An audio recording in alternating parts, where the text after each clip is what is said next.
You guys ready? Drill down to 627. I think that's a little bit. You still do a lot of FFA stuff? All summer long. Do you? It's 11 my, months. my friend's son is the junior president or whatever for the year. I guess he got worked for the year. Where? The state. For which state? This state? Yeah, for Utah. Who? Jaden Roberts. Oh yeah, I know Jaden. Yeah. He was It's he my- went to Weaver. Yeah. Yeah, I know him. Ish. Huh? Yeah, they're on and off. Alex? Ish. Depends on the day. Okay, we're ready.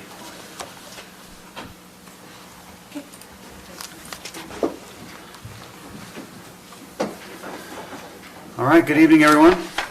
Welcome to our Planning Commission meeting. We're going to start with a word of prayer from Member Wilson tonight.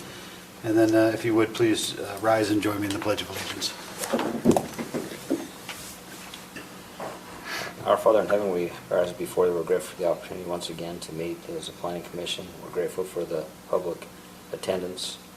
We're grateful for the opportunity we have to live in this community. We invite a spirit of respect and peace and cooperation and understanding in this meeting tonight. And we say these things in the name of Jesus Christ. Amen.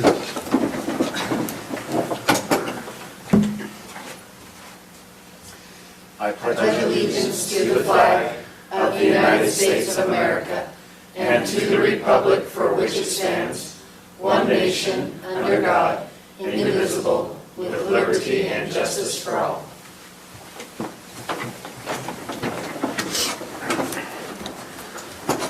Okay, Planning Commission members, have you had a chance to review the agenda? Do you have any suggestions?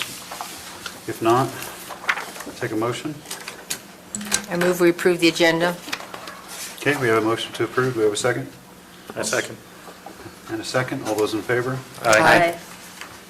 Okay, any conflicts of interest from any members of the Planning Commission for anything on the agenda for I'll tonight? just mention my ex parte conversations with Okay. Wasatch Peaks regarding our water rights.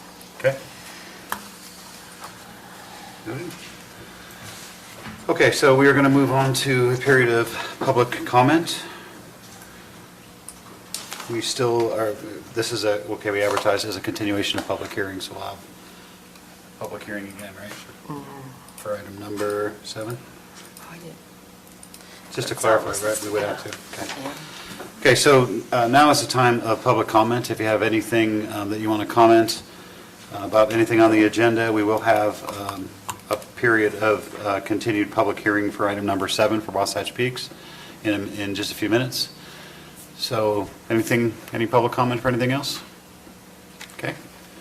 If not, we will go out of public comment and on to item number 6 on our agenda, Whittier Estates plat amendment.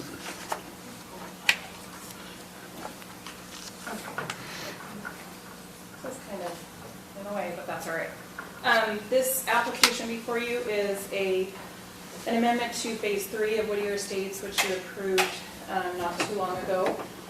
The reason for it is because this little parcel, if you remember back in the preliminary plat for Phase 4, was kind of just left there as a future phase. You put down a requirement, a condition that they amend this into Phase 3 because the property owner of Lot 20 had purchased this ground, and therefore it needed to be amended into his lot, into Lot 20. This is a requirement for the final, our Phase 4 final application. And so therefore it is before you now for a recommendation to the to the county council, because they were the land use authority on the Whittier Estates subdivision. And so staff recommends approval based on the information in the staff report with a couple conditions, and I will point out condition number 3 and 4. We have received reviews back from just over the last couple of days from the county surveyor and the county engineer. And we have it from the recorder's office, therefore that number 4 is in there. Also just the update on the CCNRs. If you remember in phase 1 and 2, there is a detention basin in there that is to be maintained by the HOA, and therefore they had to have CCNRs in order to have a maintenance plan for that detention basin. There was another detention basin constructed in phase 3, but the CCNRs did not get updated to include phase 3 in those CCNRs. So condition number 3 is to amend the CCNRs to include phase 3 and this plat amendment in those covenants and restrictions. So other than that, staff recommends approval based on the conditions and findings in the staff report. Any questions? Any questions? Planning Commission? So just a clarification, so the engineer, surveyor, and recorder They has have- submitted stuff, but, The engineer and the surveyor have, okay, and they're just basic but that's been since typos, and that's this, been right? since the staff report, yes. The recorder, usually she does her review closer to the end at final recordation, and so she will make recommendations to the plat. Our staff has always made it a policy to make sure that the applicants take their plats to the recorder so that they get in her queue, so that they get reviewed in a timely manner. We have not received, it's very rare that we receive a review from the recorder's office prior to a public meeting. And then I have another question. Sure. So if we're amending 3, do we need to amend 4 to take that out of 4? No, because it was not platted in phase 4. Okay. So it was just kind of this little 0.41 acres left of land that they had put into phase 4, or future phases, but we had recognized that it needed to be amended into phase, whoever bought that property prior to phase 4 going through for completion, because it would be an illegal non-conforming use. And with the subdivision ordinance, we do not want to create illegal non-conforming properties in a subdivision.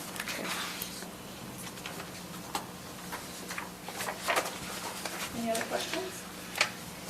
No? Any clarification on the conditions?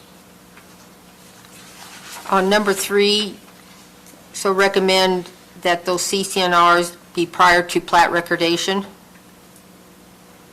That they need to be updated prior to plat recordation?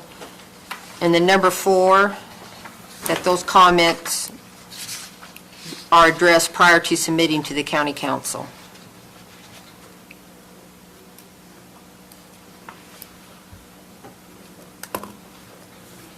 Okay.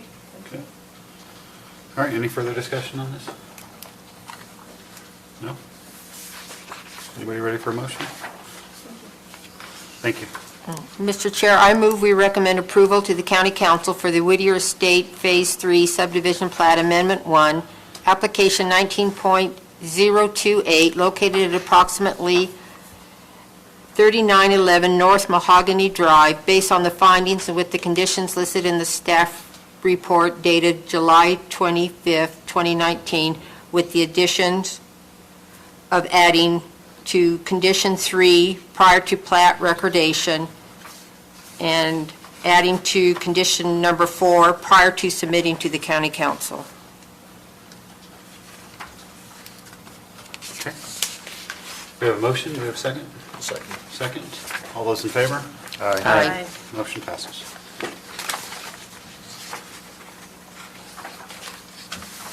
Okay, on to item number 7, continuation of public hearing. We've got this as discussion / public hearing / decision.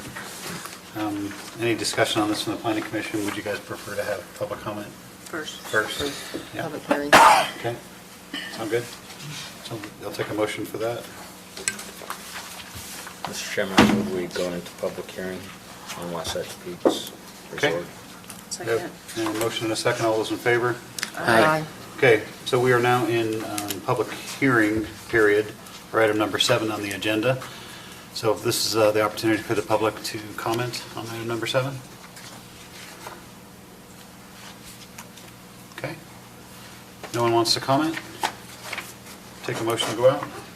I move we go out of public hearing. Second? I'll second it.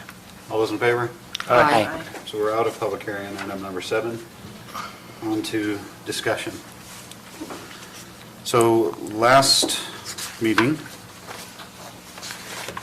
we got through item number 4, or excuse me, paragraph number 4, section 4.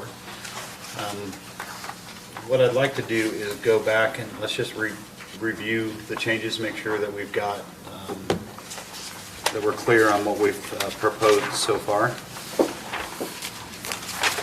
And the staff report has everything highlighted either in blue, red, or green.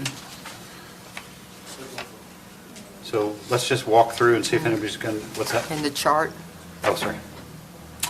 And then also the table, oh, yeah, excuse me. that table. And then the chart, Planning Commission, if you look on page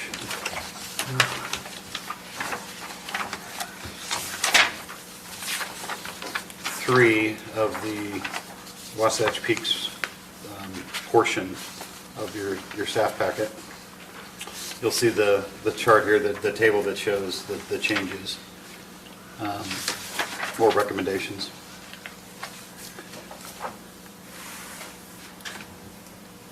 And I'd also like to welcome Wasatch Peaks to comment as we go through this at any time, if you would, please. Thank you. Yeah. So on section 1, let's just go through this. We don't have to spend a lot of time. We just want to make sure that we capture everything that we've talked about so far. Anything on section 1, 2, and 3 with, well, obviously with typos, we don't have to talk about that. Start with what, 414? Any questions on that? Just kind of go through them? No? Anything with 4 at all?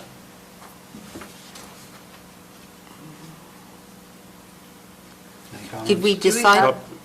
Oh. Go ahead. So we don't have an Exhibit X, right?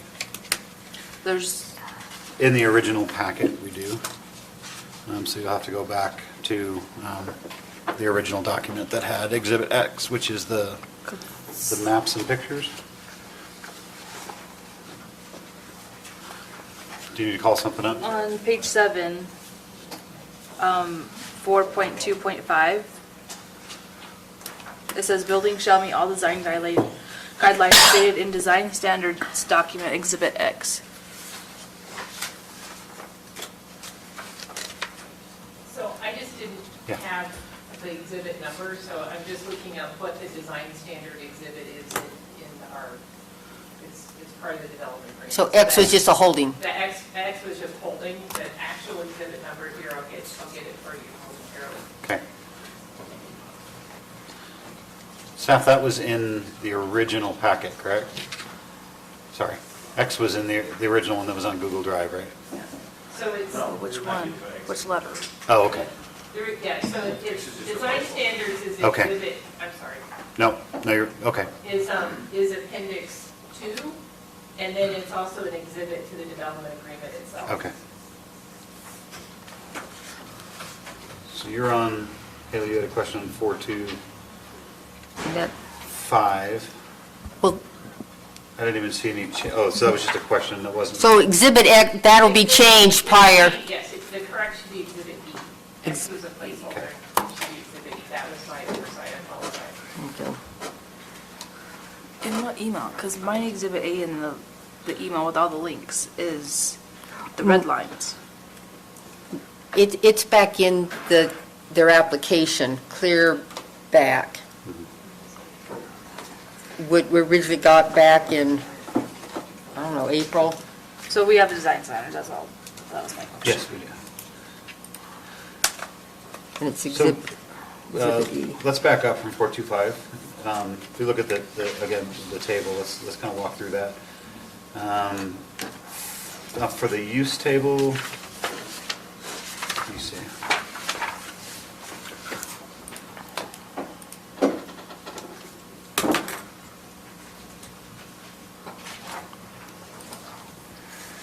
Let me get to it. 425. I'd like some discussion on 425. It's highlighted in the staff report. without any maximum square footage limitations. I thought we had discussion to strike that and add the green, which I think was Wasatch the applicant's recommendation. Is that accurate? Yeah, so Okay. here's the document that we had talked about.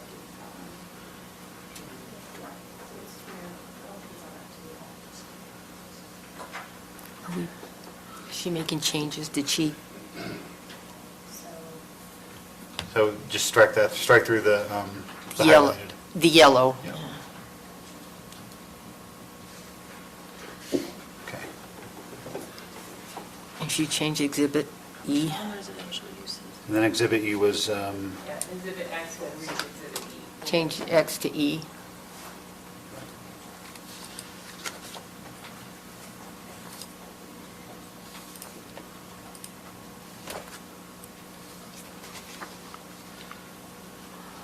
okay. And then I think on this table, the use table comes after that, and I think we have some questions on the use table we need to discuss. Chris, you had some, do you want to start this? Yeah. So on the use table, specifically in the open space, there are several things that either need to be clarified or, I don't know, struck from open use because they don't, or from open space, they don't really belong in open space. So from the top, we have construction, storage yard, and general contractor's office. Would you mind, can you get to pull up? So this is the use table? And we realize the use table is from our own code, we're just trying to go through and see that there's a few things that I'm going to tidy up. Okay, so while they're pulling that up, where is the right Exhibit E? Like which email? Because I have a billion. It's way back in. It's, if you go back to the email that has a link to Google Drive. That's Do you have the one Exhibit I'm F? on. Okay. Is there's like original one? 10. Yeah, so on the top of the page, it'll say WPR staff report, page 96 of 463. It was back in. Just a minute. You're talking construction and temporary uses? Yeah, so this doesn't say temporary uses, so if it is going to be a temporary use, that should be highlighted. Do you have like a date? Okay, Do you have the date? Discussions, okay, let's get the most relevant one up there so that we're on the same page. okay, We definitely clarified that after this. okay. The one that, With okay, I have that. Yeah. within the But that's not revegetation, the design removal within 90 days. Oh, no. Okay. On the use table. Well, let's just keep the discussion to this portion first, and we'll get right to it after that. And which one, what is the date on your one? Mine is 6/12 of 2019. Yeah, so we have this 7/16. Okay, That's the one we need to see. yeah, so if it's,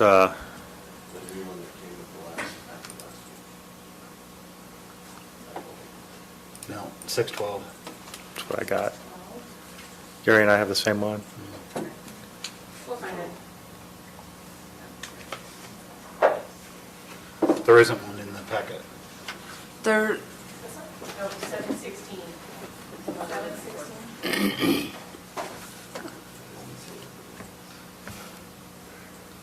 see in the Google link is, was on 7/9. Sorry. That's okay, this is actually better to pull it up here live, and we can make this the record.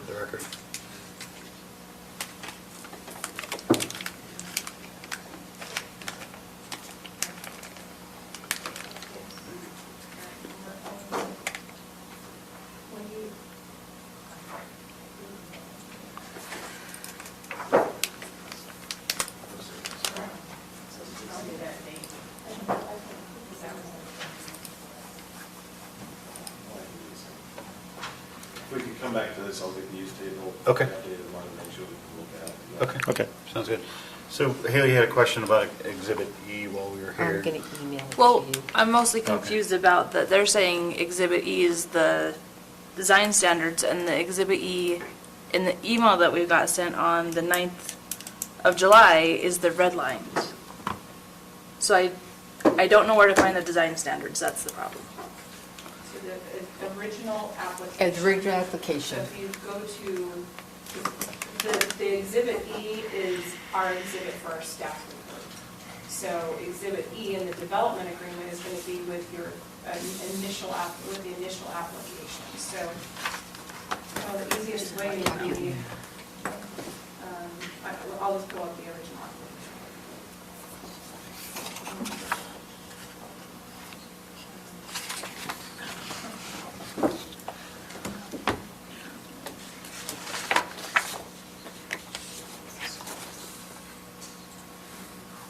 I'm going to try to send the attachment, it might be too big. Did you have an email date? Do you have an email date? Like what date that was emailed? Because I No, can search because for I the had date. saved it. I'm looking right now, I think I'm good.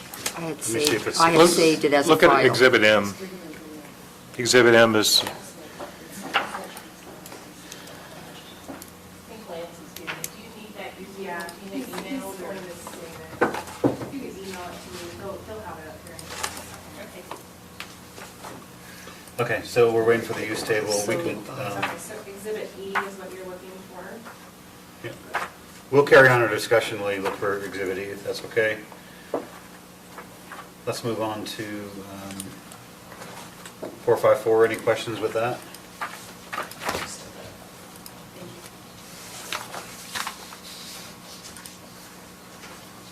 Any other questions on Section 4 at all? Well, the 454, this is the second egress, is what you're talking about? Yes, there's a- That- Yeah, so, so Becky Zimmerman for the record. So the action item here was staff to get input from the fire district, or I should say fire chief. So that has occurred, and we met today with Lance and Mr. Tandy, and have gone through, he's submitted some requirements, and so it's not what is the WPR response. That's probably outdated at this point, because we didn't know what we were responding Right. to. So I think Lance is prepared to give you a summary of where we are with the fire discussion when he comes back. Okay. So let's keep cruising through this. Put some placeholders. Anything else in Section 4? we had discussed coverage limitations, but we didn't really come to a consensus or anything on that, or really have. Per code? Is that what we? Right, I mean, since this is a development agreement, it doesn't necessarily have to meet code or anything like that, but did we want the county council to consider coverage in our recommendation? Or, I mean, we don't necessarily have to recommend a specific coverage standard, but say Right. they should consider it with the planning staff. Yeah, I don't know what the answer is, but I agree with you. It's not identified, and I don't know what that would be, or even if it's necessary, but I would certainly be for adding it to our recommendation that the county council consider it.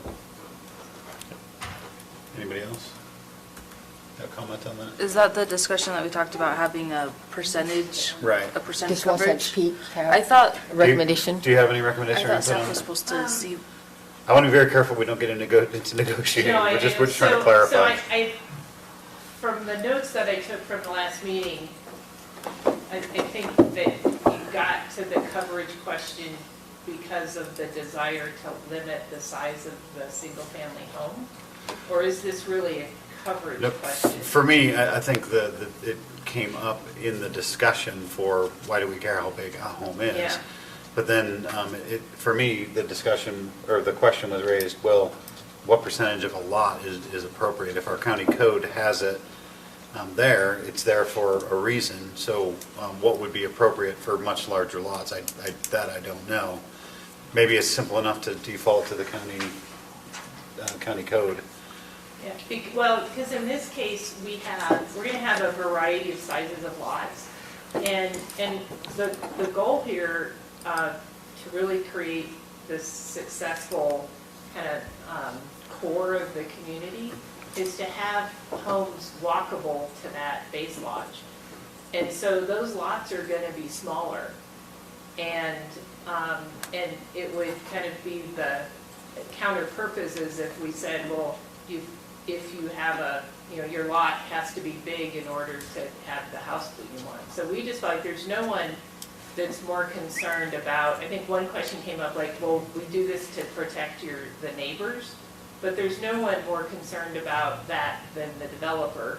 I mean, we will be out on site actually hiking and physically identifying building envelopes on every parcel based on the attributes of the land.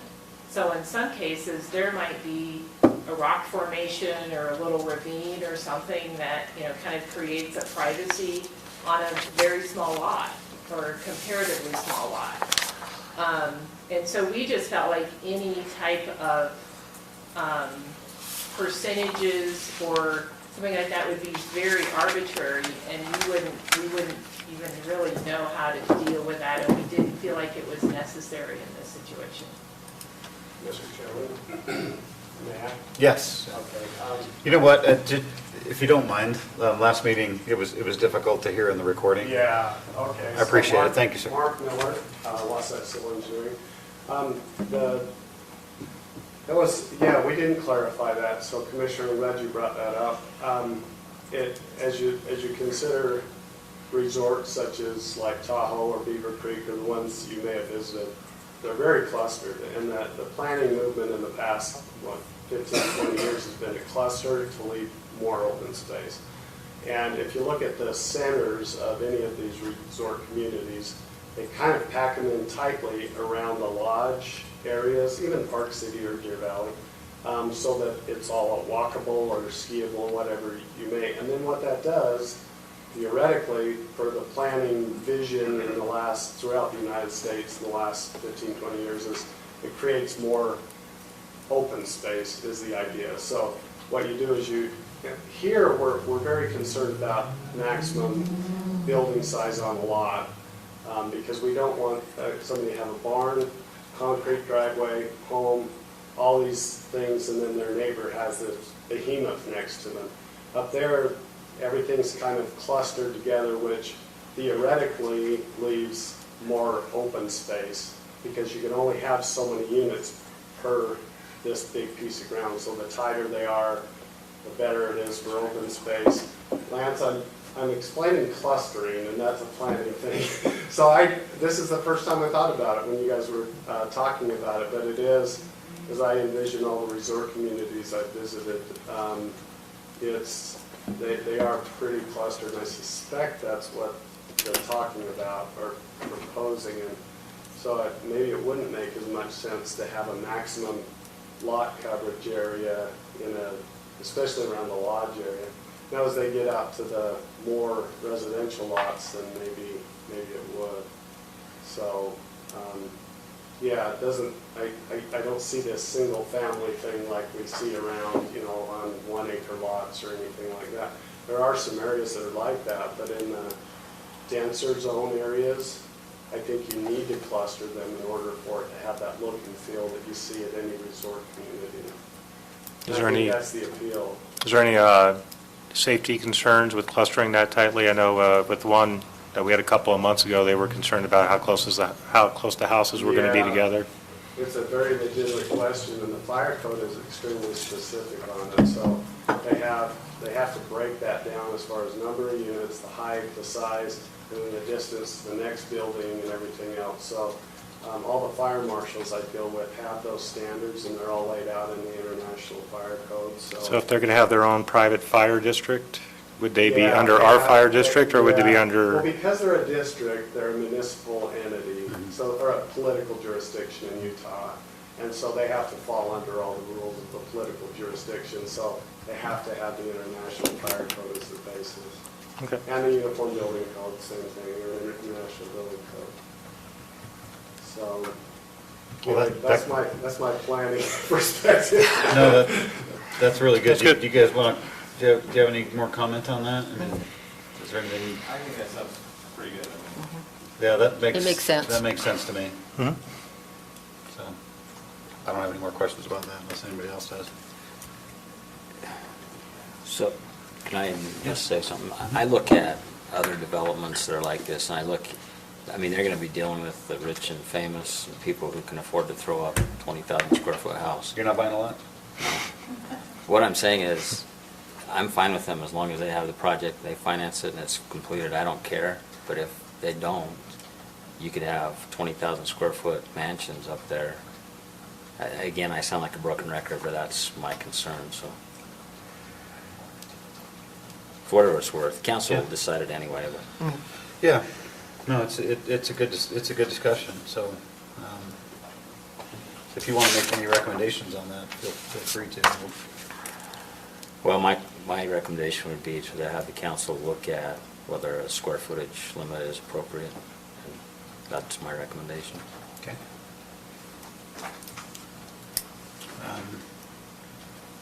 Let's just make notes of everything we talk about.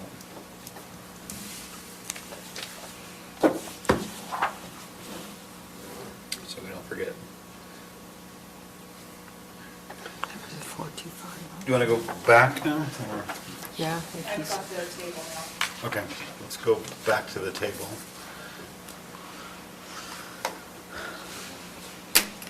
Is there any way you could turn that light off so we can see that a little bit better? And this is the most Thank you. recently Yeah, this updated is- table. Yep. You want one more? Nope, that's good, thank you.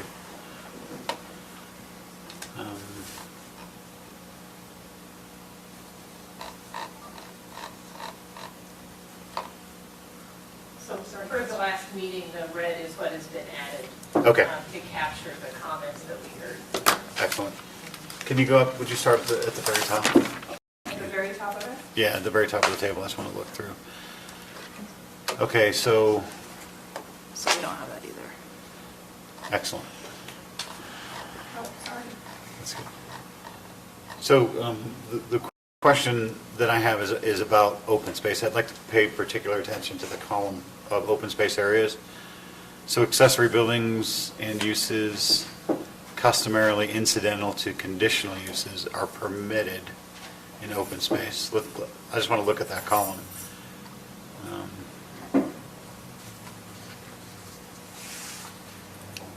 So we had some discussion about accessory buildings last time. So open space can have permitted, or it's permitted use for accessory buildings in this. Anybody have any comments about that? Okay. Let's look at agriculture, obviously permitted. That's good. Agriculture and forestry. That makes sense, right? Yep. Okay.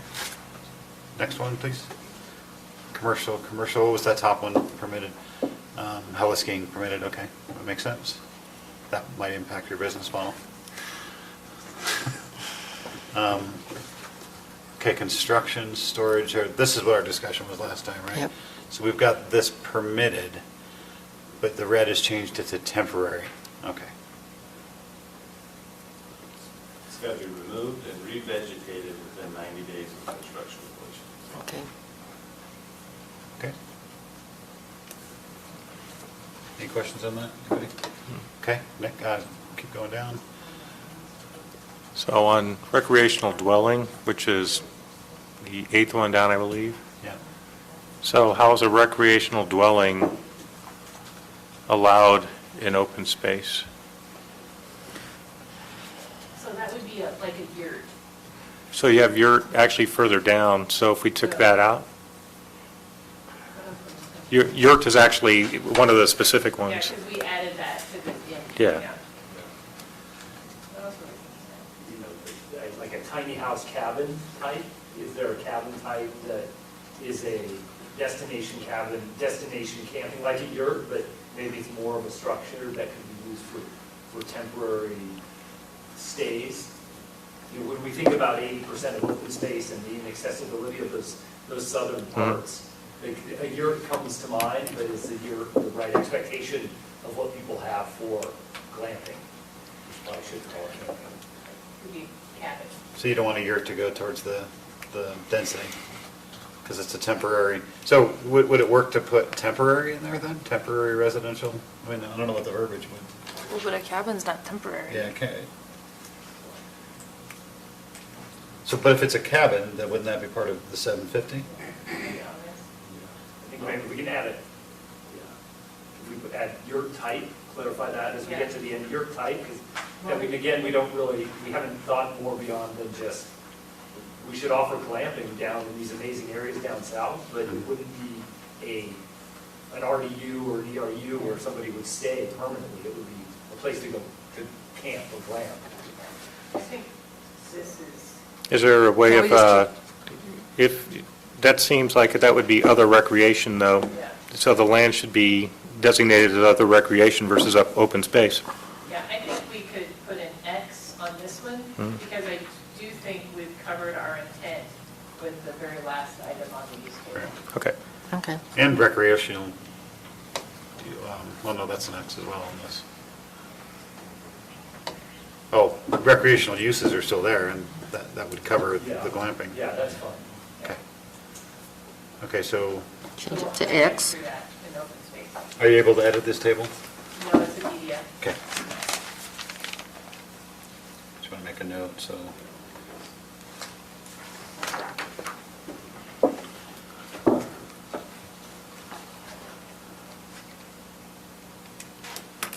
Okay,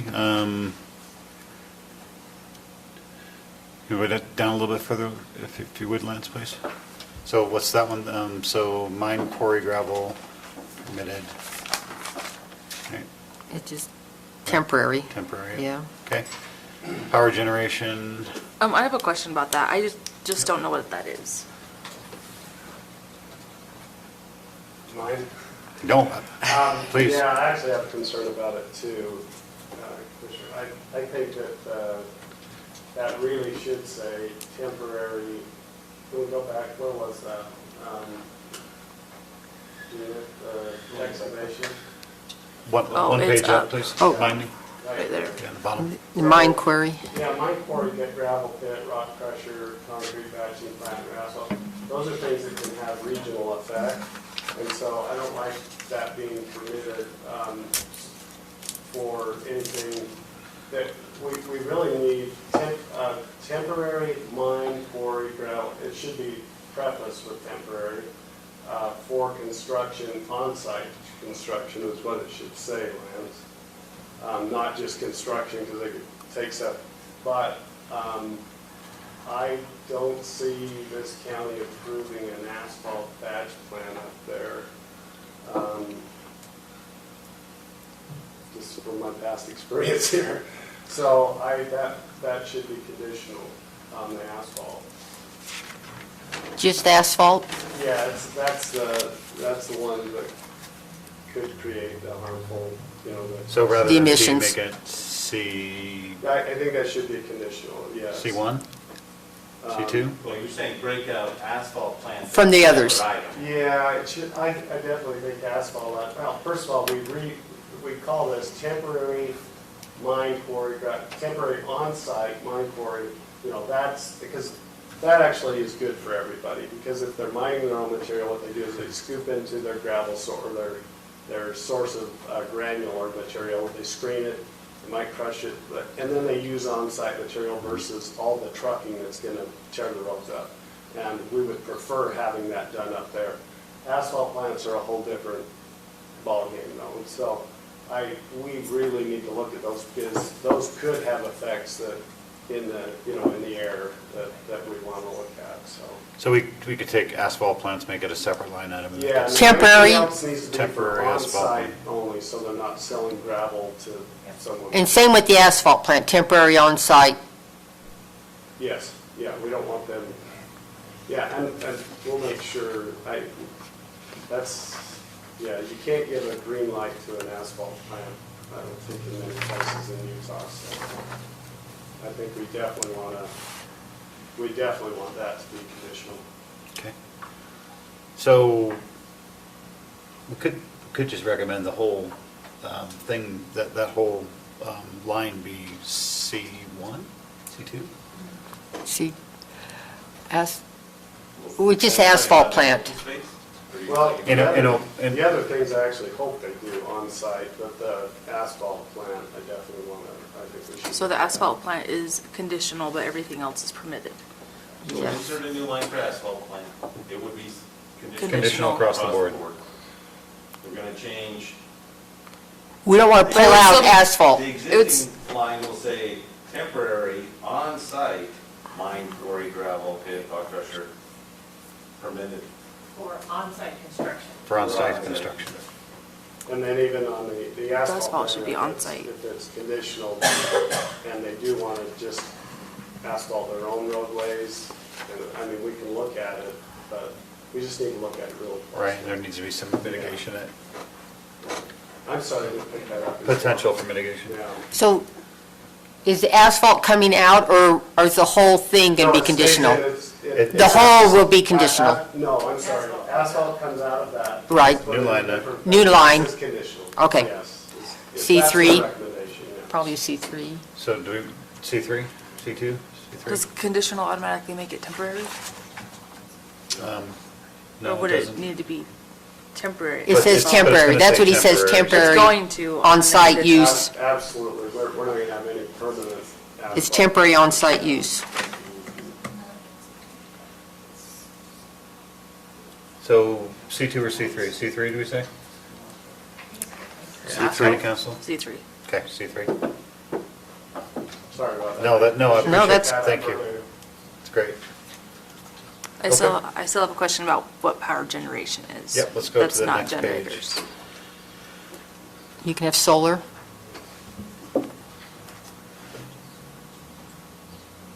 What else? Wind. Nuclear. Nuclear is technically acceptable. But the state controls Yeah. all of this. Power generation, not generators, personal use. This is straight from our code, right? This is straight from our code. And we've had some discussion in the past about, because this was C1, I believe, for personal generators in residential areas. Maybe, I think it was when you were here, anyway.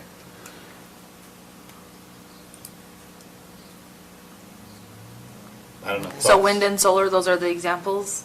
Yeah. Is- Yeah. Is there anything in here for, Backup generators? Why would they be permitted in open space? Would that make it not open space? No, I think you would need it for an accessory building, because accessory buildings are permitted. So if you had a shed, you would want maybe. Solar panels. Solar panels on it, yeah. Backup generator on a home as well, something like that. But this says not generators. So this is the solar. Right, there's one that's non-generators and one that's, this says, the difference is commercial and personal. are we somehow prohibiting backup generators in houses? So again, this is from our code. Right. It's a line item in our code, and it used to be conditional. We had a public hearing about a year ago when we were tidying up code, and we made this permitted.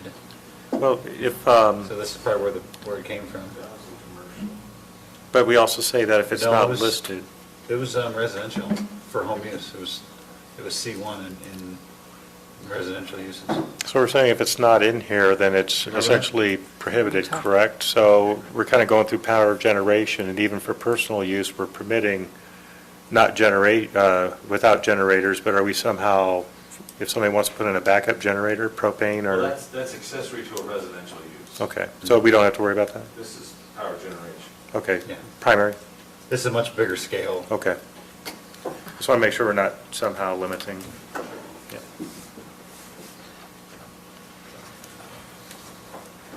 Okay, private parks, recreational grounds. Yeah, Here's the recreational sports club. okay, educational services. Where, the last one? Well, we got country clubs. Yeah, so there's like 3 lines here that, Can you email that to me? if I can get some clarification on this, so there, we got country clubs, Original packet. permitted. Recreational sports club facilities, permitted. Athletic club facilities, not permitted in open space. What is the distinction between those three? So athletic club is at the bottom of the page, the other two are mid-page.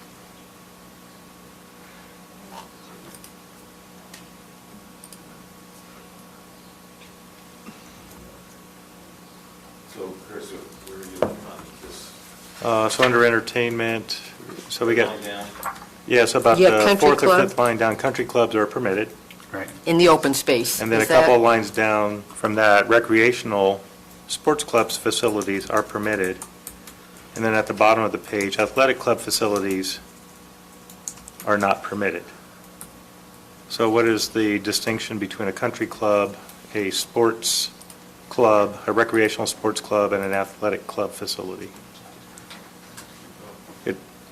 It seems pretty arbitrary. I mean, we just want clarification on this, not that it's going to be a, Yeah, so I think it's however you're defining it in your code, that the way it was applied here, the athletic club facility would be like a fitness center.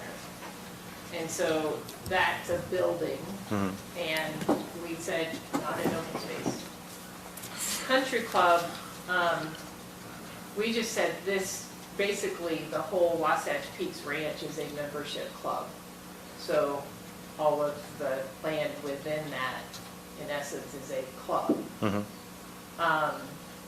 And then the recreational sports club was to say we will have recreation on all of the, could have recreation on the property for the club members. So, Driving range, yeah, trap shooting. driving range, Trap. the trap, But it's not a building or a structure. so- okay. Well, that one says It's an facility, though. activity. That says facility. Recreational sports club. Yeah, so facility. that, yeah, Facilities. yeah. but even if you had a trap, you're gonna have. The Yeah, trap houses and, Trap yeah. house and, you know, so some of those uses might have that accessory thing But I that makes think it accessory function. building was covered under dwelling. No, we're just trying to clean it up Yeah. as much as we can. Would a definition maybe just Okay. to define exactly what There you go. that means? Can you, what's the heading on this particular portion of the table? Entertainment. Entertainment. So entertainment implies a use, not a dwelling, because we have a separate place for dwelling. So maybe we just need to clarify that we're talking about uses here. Maybe strike the word facilities here, and then focus on the facilities in the dwelling section?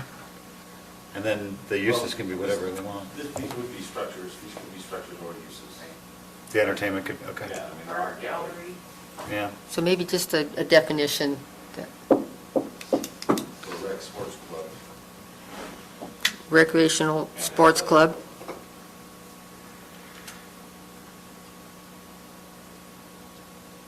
Well, we're only talking about the permitted uses in open space. That's the only concerns Right. that I have. So we're recreational sports club.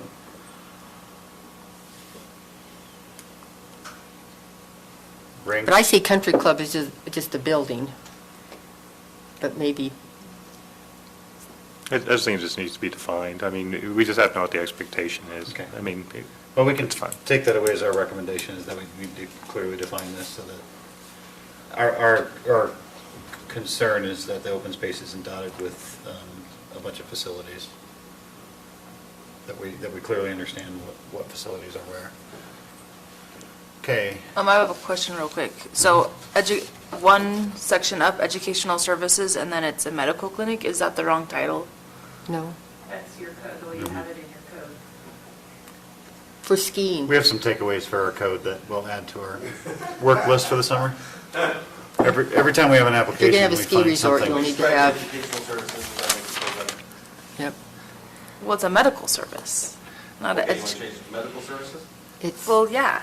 I I don't, don't- Yeah. It's not an educational thing. maybe don't. I will argue that. So make that, you're fine with that, medical? Okay. Okay, so let's go through entertainment. Anything else on entertainment? so related is the rinks, ice or roller skating, are those covered or uncovered? Is that defined? Athletic club Yeah, is on there so, twice. so we originally had this without the limitation, because what our concern was, we want to be able to skate on the pond. Do you, the frozen pond, do you consider that an ice rink? I don't, you know, I'm not sure. Or we'd like to, we might take create a form and water in a sheet of ice on a field. And Lance was talking to us, and he goes, well, I just want to make sure, like, we don't have a big facility. And, you know, if we had even that frozen ice sheet, we maybe want to put a little shade structure over it. So Lance just didn't want this, like, to be An Olympic ice sheet. an Olympic ice sheet or something. So the idea was there's some limitation on it. We don't actually plan on doing a roller rink. You never know what's going to come back in the You next you decade. never know. You might want a 50s party. Never good at it, so I hope it never goes back. So again, that would be just part of our recommendation. Our concern is just to make sure we have some oversight over how many buildings are in open space in general. Anything else for this? If not, let's move on. Can you scroll up a little bit to the next part? We're down. Yes. I'm scrolling down. So uses, tennis club facilities. So now this is, this is not entertainment, now this is an actual use. It's under this entertainment. It's still under entertainment. Okay, so under entertainment, uses, okay.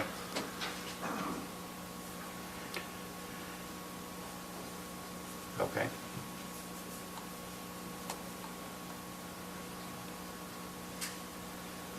Okay. Central mixed concrete manufacturing, temporary. And concrete batch plants again. Is it in there twice for any particular reason? Well, that one says including temporary. Should it be only temporary? The second one? Sure, I think we can make an adjustment, say temporary. I like Mark's addition of temporary for on-site Say- construction. Okay. I think we can make that correction on everything that says temporary construction. Okay. I said it's true, the first one and the second one, a batch plant and, One's manufacturing and the other's was construction. I don't know. Yeah, I don't know that it needs to be in here twice. It's definitely duplicative, and I don't know that you need both. You might want it in your normal code to keep it for both, but I don't know that it's necessary, because it's saying the same thing. That's kind of what I was thinking. What do you guys think? well, then can't we take it out? Take Can't the we take- manufacturing, just take it, remove it from the table? Are they covered under the construction? I think that temporary on-site construction that we just talked about is covered here. And so these are superfluous, but I think it's because they're in your code that way. It's not like we're Sure. taking them out of your code, if we just could take them out for this. Those two lines, okay.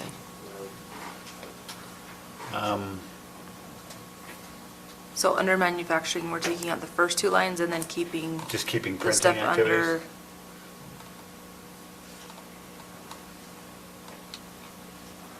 The applicant, what do you think about that? under dwellings. It's just in there, Yeah. it's kind of in No, there I think twice. that's right. I think we just make sure it's covered once, and that's plenty. Okay.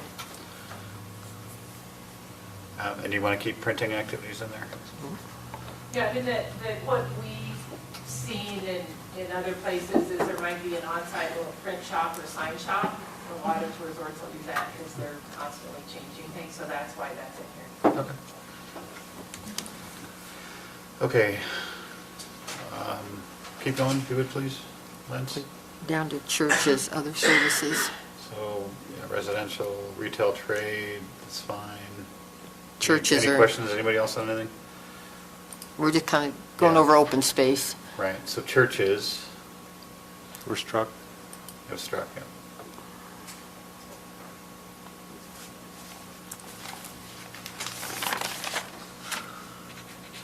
Okay, keep going.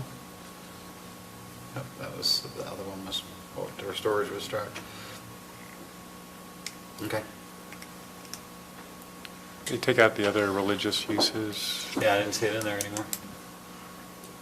So it's got taken out, okay. Okay. At what point is it not open space anymore? Because on this, unless it's, Was it, where's the private stable one? Oh, down. Right under the big red one. Cute one. Private stable rating. With a barn and stuff. So at what, like how big of a building before it's not considered open space?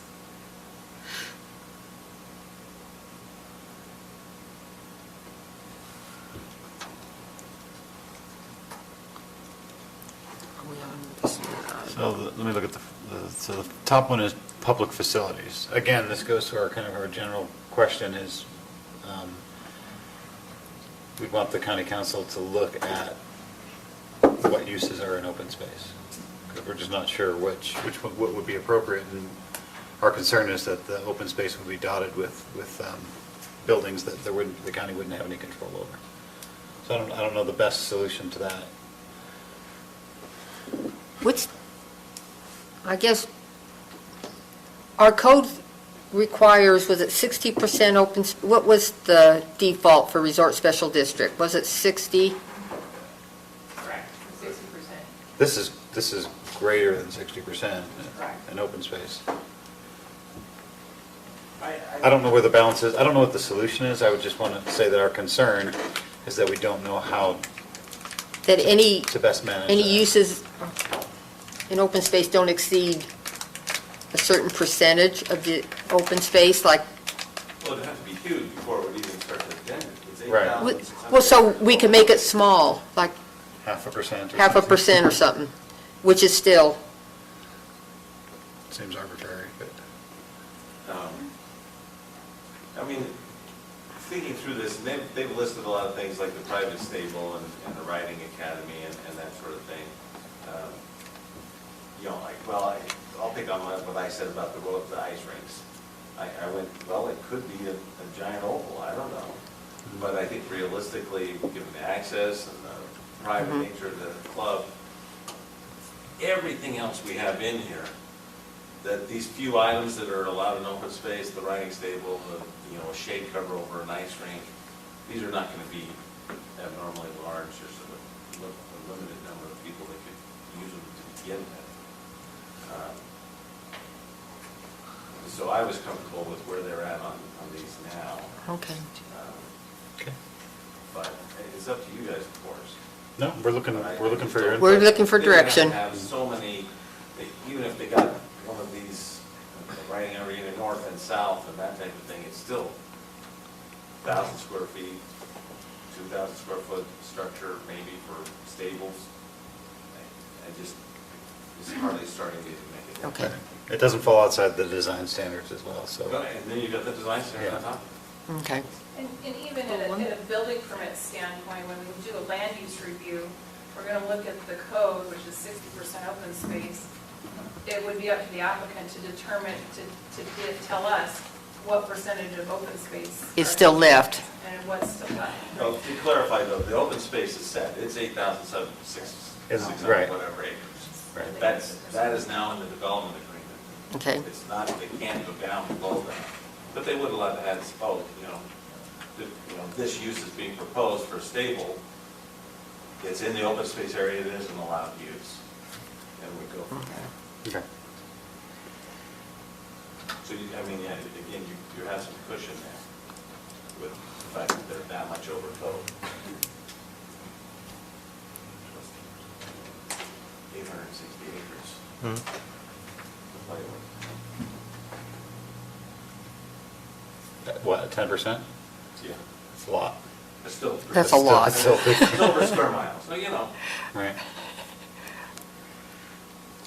I think if we put an arbitrary number on there, it would just be. Arbitrary. A vain attempt at being arbitrary. I can appreciate your what you said about this, that it is limited anyway, so just trying to work through it. Okay, any other questions on that then? RV storage is the next one down.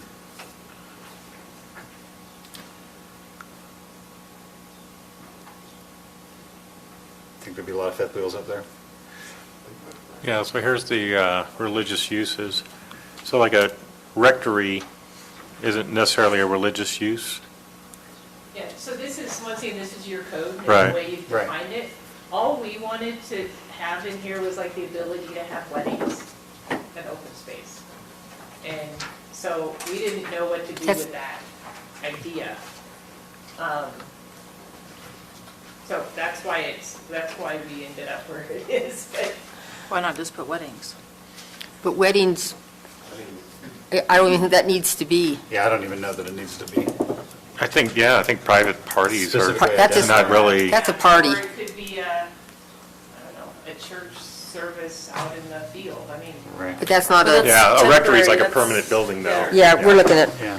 yeah, so because we don't intend to do a building, we already took churches out of open space, so we're fine taking this out of open space, just wanted to make sure we. I think it's, use. Yeah. I don't think it's necessary. You want to strike it, or do you want to strike it, or do you? Next. exit, okay. Okay, special uses. All these are incidental to a wedding anyway, right? Or a lot of these are. But here we're back to the temporary gravel pits and stuff again. Right. This is a little more general in nature though. It's slightly different. but So- leave it in. I still have a question about religious uses versus churches. Okay, Are we taking out all of religious No, uses? just an open space. just an open space. Well, then what's the difference between a religious use and a church? That's, we don't know, so, So why keep both of them in there? well, not all religious uses, I mean, a rectory is not a church. Other faith-based uses, not necessarily the buildings. Again, it's. They're talking From our events, codes. not buildings. This is talking buildings, Yeah. so. If they wanted to have a wedding in a yurt, it'd be No, good to go. We would have to strike that. That's why I brought that up. So, where are we? Health spas, restaurants, swimming pools, private, okay, private.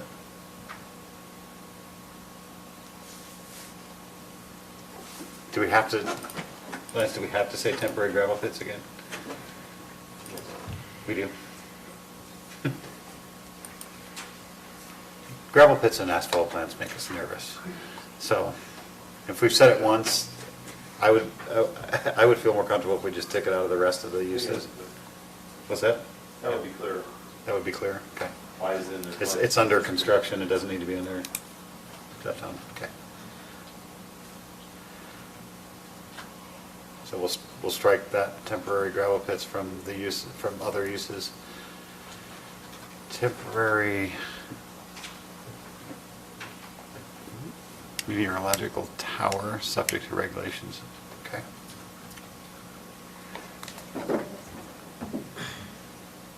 Okay, keep going.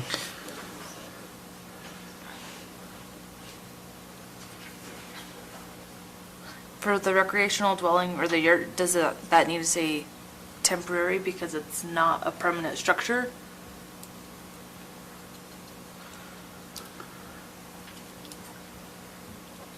I don't know, No, I mean, a yurt- yurt could stay for years. Yeah. Technically, a yurt is not a structure per county policy, so, And it's neither temporary nor permanent. yeah. Does that clear things up? No. Yep.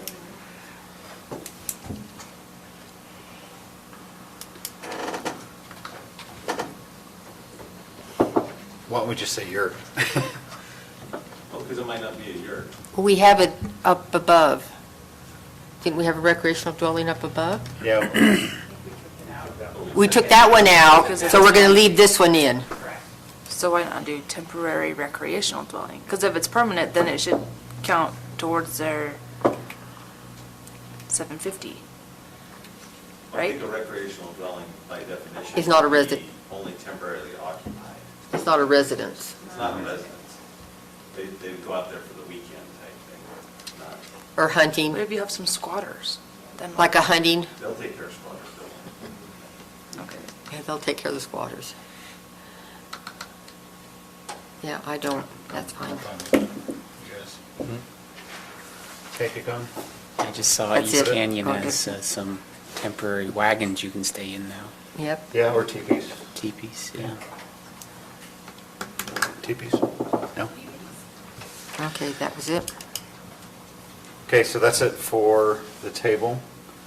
So the next thing is 454. Oh, Lance, while you were out, the discussion about fire came up, the 454. So if you want, I told him you would describe where we are with the discussion we just had with Candy.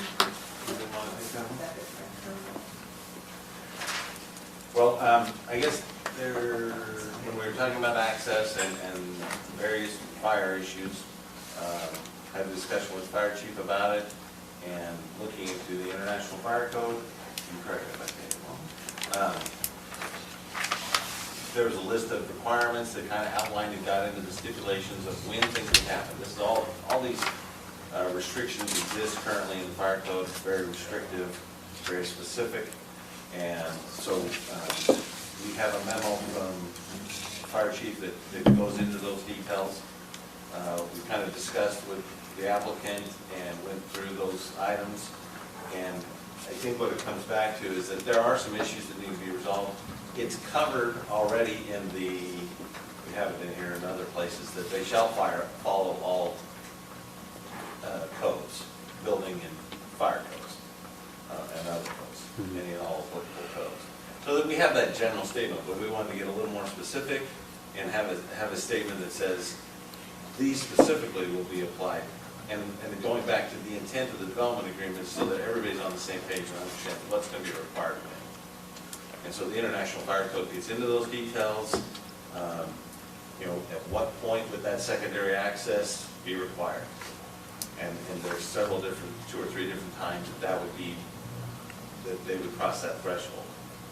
It isn't required before then, but it would be required before we'd issue the 31st single-family building permit, for example. There's also a multifamily standard and a commercial building standard. So at any point they cross that line, second access has to go in. We wanted to just add a statement that says something to the effect that a fire prevention plan would be put in place that would address all those issues, and that would be completed and approved by the fire chief prior to a building permit being issued. So we don't have all the details yet. There's a lot of things with staffing, exactly the type of trucks that would have to be purchased, fire apparatus, and when would things happen. There's actually quite a bit of detail that would go into that, but we wanted to cover in the development agreement that a fire plan would address all those issues. But you don't have the wording yet for us to put it in now. Correct. Well, me, I'll take a shot at anything, but not exactly. I But think a fire our prevention recommendation plan could- will be in place prior to the issuance of any building permits. Then I think And- our recommendation and would be it will that they address these elements. are in compliance with the recommendations of the Okay, I'm just looking for fire. a motion. I mean, how do we include all these with a general, we're kind of making corrections on the fly, is, Well, I think it would be that a fire prevention plan would be put in place, meeting the criteria of the fire chief's memo, Yeah, as per International Fire Code. yeah.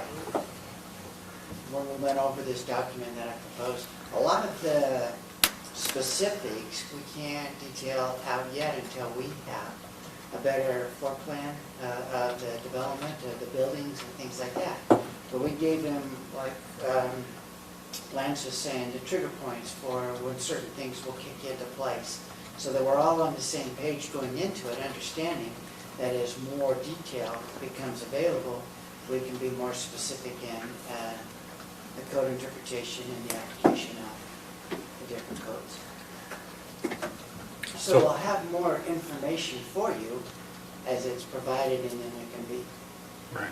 more specific. So the recommendation would be that paragraph 454 is... Can you maybe type something in on 454 or have, just so that we're on the same page? Because we have lots of, How far off is it from WPR proposed revision?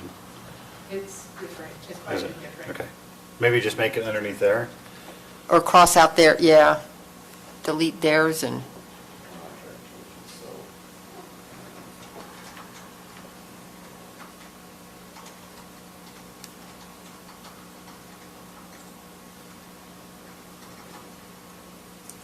A fire prevention plan conforming to the International Fire Code. In coordination In with... coordination with, well, yeah, we can reword this. I just want that International Fire Code referenced in there because our fire chief will, thank heaven somebody understands it, he'll make sure that the plan conforms to that. I'm glad the plan addresses it, or that code. Then it leaves it less arbitrary for the rest of us.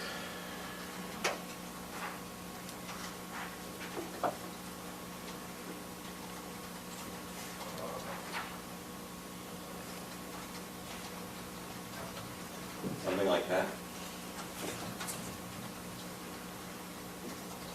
I think we'll fine tune it, but well, maybe, mo- Completed and approved.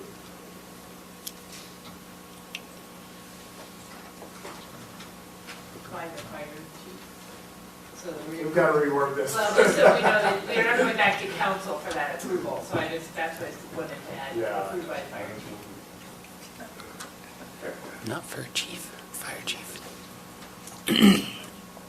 E on the fire there. for, Typing in public. If I may, I'll read the requirement. Section 3308.1, the owner or owner's authorized agents shall be responsible for the development and implementation and maintenance of a written plan establishing the fire prevention program at the project site applicable throughout all phases of construction, repair, alteration, and demolition work. The plan shall address the requirements of this chapter, 3308, and other applicable portions of this code, the duties of staff training requirements. The plan shall be made available for review by the fire code official. It's pretty comprehensive in what it's asking. Okay. Thank you. That's excellent. I think that captures it. is there a way to take out the green so we don't, just so that, Just get rid of it. just get rid of it? All of this? Yep. Yep.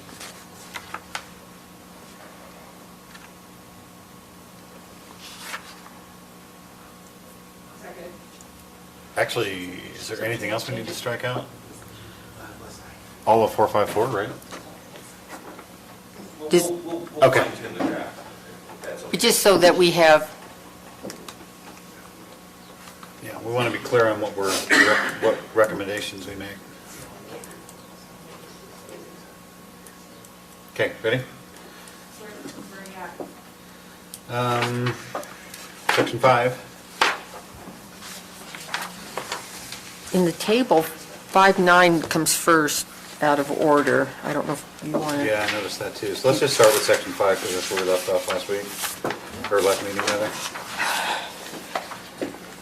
Okay, everybody's had a chance to review this, so let's just go one by one. Anything on 5.1 that you need clarification for or any No. comments?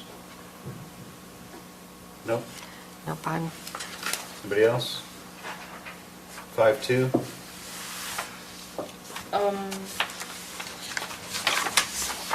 I just have it on section 5, or I don't know which one it is. Was dam still in the use table? What? Dams? Was that Dams? still in the use table?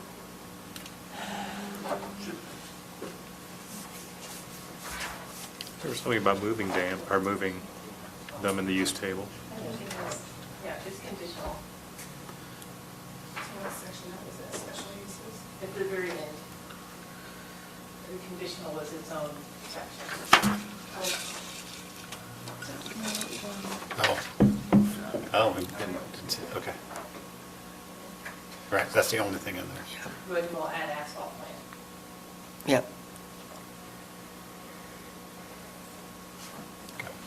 Conditional to who, the council? Yeah, I would think they should be C3s, the dam.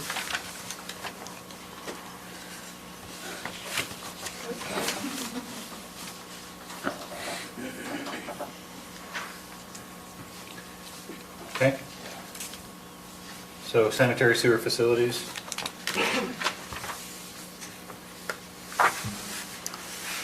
Fire protection facilities and services.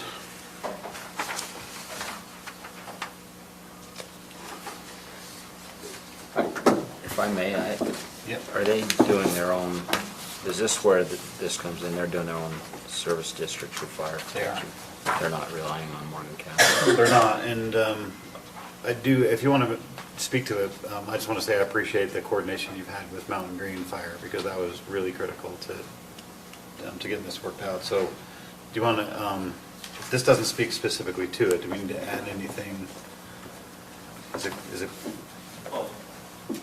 basically, there needs to be an agreement, a response agreement, and that's what you spoke with,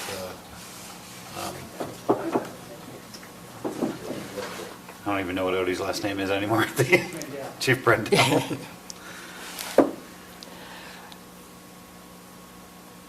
If it's not in there, we can add it past G. Sorry.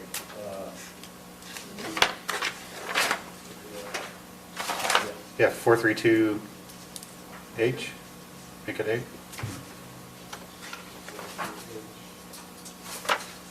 What was the? Interlocal agreement or local, is the correct term? Pardon? Interlocal agreement. Interlocal agreement, so H, Yeah, so, yeah, I'd say to enter into an interlocal agreement with Morgan Fire District and Mountain Green Fire District.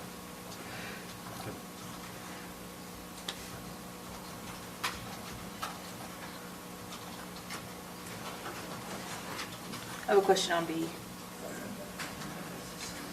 Under the fire protection. It says, recognize the Morgan County Fire District and the WPR Fire District, whatever has jurisdiction. Where would we have jurisdiction over their development?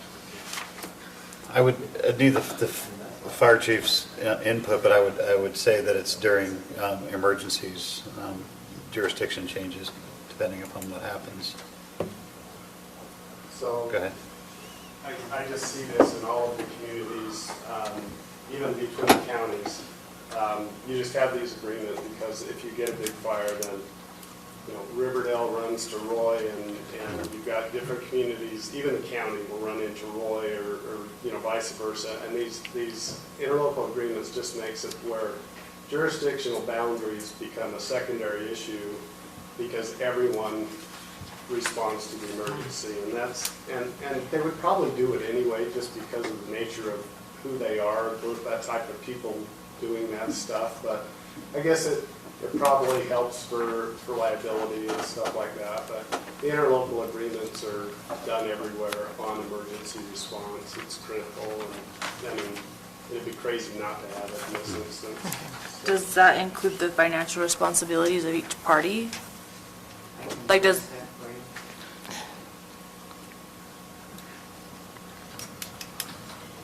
No fire jurisdiction typically no fire jurisdiction, especially in this area, has the capability of providing all of the staffing and equipment they need for a significant incident. And so what we do is we enter into mutual aid agreements where we agree to support each other in the event of significant incident, even to the point where initial dispatch protocols call out different agencies from different jurisdictions or different engines to respond. So it's all coordinated. And to answer your question, we do this at no cost to any of the other jurisdictions. So we do that understanding that the time will come when we need their help, and so we provide help across the board. We train in this, we meet with this in discussions like this as chief officers all the time to make sure that it's seamless and how we provide the level of response that an incident needs. Does that answer your question? Yeah. So if there's a fire over there in the WPR, they foot the bill, and then if we need help, then we foot the bill. If there's a fire over there, Morgan will be coming, Mountain will be coming, Weaver, South Ogden, they'll all be en route to help us. And WPR pays for it. There's no cost involved with emergency response. Built into every fire department's plan to do that, to respond, to help your neighbor without. Like when Uinta charging. was on fire, you had Hiram, you had them from all over, and they foot their own bills. Yeah. They pay for it. Oh, So when you. okay, then I misunderstood. So everyone pays their own, Yes. Right. Yes. not one person pays it. It would Okay. also work the other way. If there's an incident in Peterson, and we would have the quickest response time, then we would be coming there too on our own time, sending our guys there Yes. Okay. if they have it quicker. Okay. Or Mountain Green.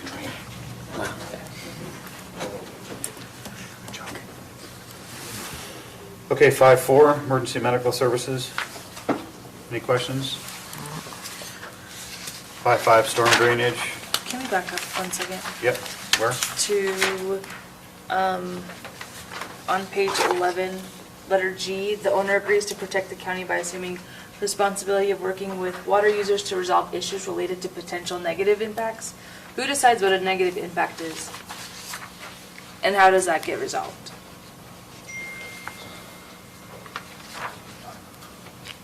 Very good question, and I put this in here on purpose because everything has to be advertised, any water use. So let's say they're going to drill a well or try and develop a spring or something else. The state engineer will require advertisement of that. They send out notices to the property owners, to the water districts, to everyone else. And then what happens is you'll have a meeting like this, and the protesters actually get formally listed. First of all, you call in, you get formally listed, or you can just show up to the meeting. And then you get put on their agenda as the state hears the protesters for the development of that water source. What we didn't want to get involved with as a county is spending our resources helping them resolve their water issues. So let's say that they want to develop a spring and someone downstream feels like they could potentially be impacted. It's up to them and the state and that person to work it out, not the county. I didn't want us getting in the middle of spending county resource, county money to help them work out their problems with people that have downstream issues. So the state engineer he oversees, what is legitimate and what's not. I can't, your county engineer can't make that decision because they have the policing power on water, not us. And so they will actually listen to the protesters, decide which ones are legitimate, and then sometimes, frequently, they force them to work things out with that downstream user. I just didn't want to get involved in it. I don't think it would be fair for our taxpayers here in this part of the county to be, in the middle of working out issues. To me, I want them to spend their own resources working out their resolution of their water issues. So spring, well, what have you. I don't want to get involved in that. Okay. So, and the state engineer actually coordinates it all. It's out of my hands anyway, so. Okay, thank you. Okay, we were on storm drainage, 5.5.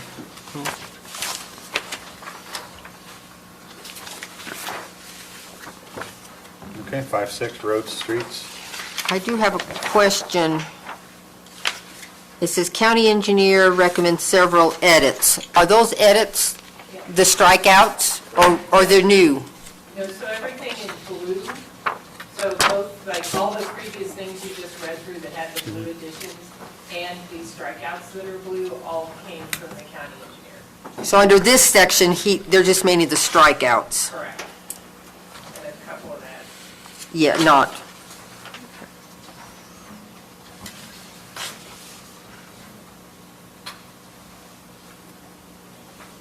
Okay, 5.7. 5.8. Is there going to be a subdivision application? There is? Okay. It's not part of the DA? Does 5 point, Yeah. Okay. Concept for, Yeah. It's the gift that keeps on giving. What were you going to say? so where in this does it protect people that have property on the other side that would have to cross over the WPR to get to their property?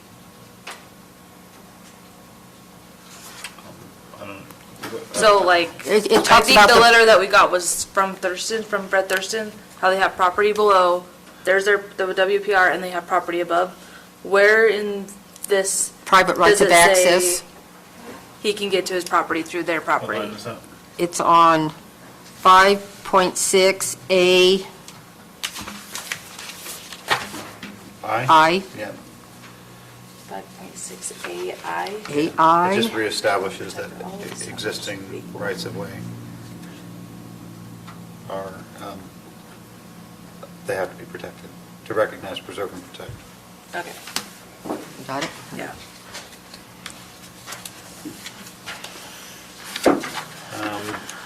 5.7 is non-public.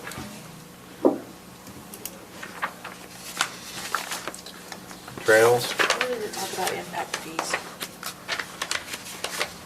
I don't think they're in my notes in order.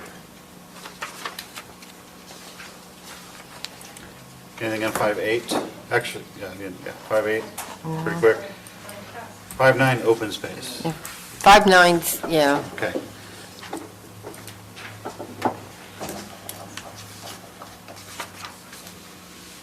So where are we at with 5.9? So that we've got red, green, and blue. Red and green, But no blue. no blue. Well, There's some blue. at the very beginning. So staff got some information from the Department of Division of Wildlife and Natural Resources and other people saying that there were elements that needed to be addressed. There are some concerns from the applicant about the level of details and their ability to actually put those things in. So they have the alternative language that I'll let them explain. But I think it's, what we want and what we need to make sure we get is that there is an open space management plan. We are going to address how streams will be crossed in the open space. And there's a lot of important elements, but that's also a lot of work. And we didn't want to hold up the development. That's why we have the development agreement. So we would have in place here direction that a open space management plan would be put in and address certain elements. And that's the key part of it. So then, for our purposes, just my suggestion is that we don't include any of this in anything we would recommend, all of this red, because I don't know.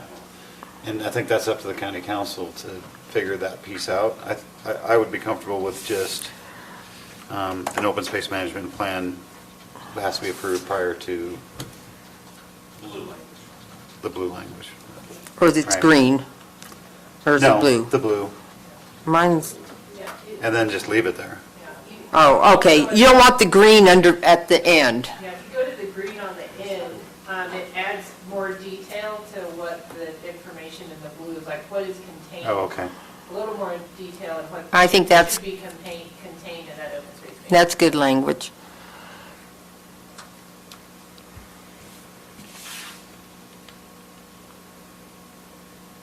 Because there's some things in the red that cause me heartburn. For example, number H, it's talking about in-stream channel activities, that there should be no between May 1st and June 30th. As a water right holder, we put dams and stuff in-stream during those dates. And those streams run through their property, so this is trying to curtail our activities as a water right user, so I think that's probably illegal. Just, I think just just take, saying, so I think take the red out. We're not the experts. I think you can go with the green. I'd go with the blue and the green. Yeah, well, the green And- would replace the blue. The green would replace blue, okay. You want all of this? Do we do, And the blue. do we do, Yeah. do we do concept maps, like, you know how we do with subdivisions, they do like a concept in We there? will when we do, that's subdivision. Everything So- still has to go through subdivision. So why wouldn't that happen when we do that, not when they first build? The Why open wouldn't we space- require this before they start building? Like, before we approve their concept, why wouldn't we require that? What, the open space management plan? Yeah. So, in our prior comment, we said what was it? Had to be approved before the first building went in, essentially, we used that language. I was going for development permit. And we got put out, but this needs to be in place Before they before get, we start doing subdivisions and all that. Right. You Right. know what you're putting in unless you. Right, so what language would we add to the green to make To, sure to that? clarify it that. needs to be done before, This is prior to the first building permit application. I would just say the first subdivision application.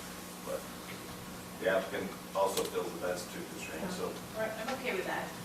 so is there one subdivision thing per section? Like, is A its own subdivision and B its own subdivision? There will be several entities. Several phases. Yeah, that would be. Several. Those are just development areas, so those are the little bubbles where they are. So there'll be multiple With development. subdivision, Correct. so are they gonna do a different one for every subdivision? Yes. No. A different one, what? A different Open open space space management plan? No, that's for the whole Overall development. Open space management plan. But it has to be done For the before the development. first subdivision. And as we receive the application for each individual subdivision, we'll make sure it complies with that. So why aren't we requiring it earlier than a subdivision? Because like a lot of developments, to put that open space management plan together, and get all those elements addressed and do the studies, and Becky, I'm sure you're going into more detail, it's going to take a lot of time. Right. They'd like It's to a know big that thing. the development is approved, if they will do that. But they're doing So that prior. they can start, keep investing the monies into developing the property. If we hold that off, that is a dramatic slowdown, I would say. I'll let. Yeah, no, and that's correct, and then we also actually have to know what the plan is, the development plan is, before we can do the open space management plan. They really go hand in hand, and so, right now, we don't know where the lots are, we don't know even, we know the roads are possible, we know exactly where the roads are. So, until we actually get the rezone, we haven't done anything more than a concept plan. And so we will work hand in hand in kind of more of the development plan and the open space plan really go together. And you can't really do one without the other. I don't think you can do a good open space management plan without because this is zoning right now. Mhm. And we get into the details of the nitty gritty of it as we, find out what they're actually doing. If we took a shot at an open space management plan right now, it would not be a good. No, we'd get it wrong. Because at zoning level, which is where we are, you don't have enough information yet. So my next question is a phase the same as a, Subdivision. what? Is the phase the same as a subdivision plan? Like, what's a phase here? Phasing What's a is part of subdivision the plan? subdivision application. So in one phase, there could be multiple subdivision No, plans? other way. No, the other way around. A subdivision would have multiple phases. But she's talking bubbles, I think. I think I'm speaking Haley right Like the now. ABC, Yes. I have my own Those are language? Development areas. ABCD is a development Those are area. Development Right. areas. There may be one or two or three subdivisions in there. Maybe one development area will all be one subdivision with multiple. But those phases. subdivisions will have phases. Could. Okay, okay. So just a question, it's probably a question from Lance. So just to be clear, so we do want the ability to get started on roads, and that the roads will those require like a subdivision or you know, a super block plat so we can plat the roads, and if so, we probably don't have this open space management plan for that subdivision for roads. But absolutely, when we get to residential or the lodge or, you know, the first. So I just want to make sure we get the roads, we're able to get the roads going. I think the roads, in this case, because it would be private, would be subject to the subdivision requirement. Would you agree with that? My recommendation on roads would be, I hope I don't throw a wrench in things, but I look at roadway construction drawings as because they own all the property, typically if you build a road, you've got to subdivide and then dedicate that road. That's not the case here. And so it ends up being part of the subdivision by default. It's not going to be that case here. But I definitely think we should have the road, especially the primary road going in there, be a conditional use permit or something that we review. I really want to review the roads from an engineering perspective, just for the public health, safety, and welfare. But there's no reason for the road to go through a subdivision process, nor can you force it to go through it because it doesn't apply to state, even state code wouldn't allow you to do that. So, but we have to have some way to review and approve the roadway construction. I don't know where that is. Can we go back to 5.6? How about 5.6 and Add add, language? Yeah, oh, yes, that's right. So I think that probably, let's go back to that. 5.6? Yeah, here we go. Yeah, so this does address what we were talking about. We couldn't force them into a subdivision on this. 5,000 West in Mountain Green, that new road they're building up to the school, that had to be subdivided. It did. Because they had to do a roadway dedication. And so it ended up being a subdivision. So per state statute, it ends up being a subdivision and a roadway dedication and a construction plan. It's not the case here, so at least this covered us, so we get to review it. So you're okay with, Oh, yeah. Okay. I did all this, yeah. I did so you're that. fine? Yeah. Okay. Okay. So does this answer your concerns? Okay. Okay, so the last part of 5.9, is that necessary to achieve the goals of the county? We striking that as well? Just a minute. After the green in 5.9? I've got to go back up. I went too far to achieve what's, That's kind of, should be kind of part of 5.9.3, right? yeah, That's what it was. Well, there is no 5.9.3. there is no, It would be, then be 5.9.1, right? it'd have to be renumbered if we, So this is going to be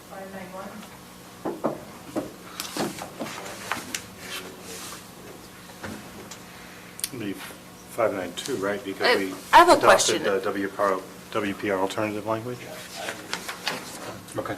5.9.1 would be the alternative language, this would be Okay. 5.9.2. So staff put all the red in Yes. and you're fine with just taking it out after you put it in? Because of what the green says? Correct. Okay.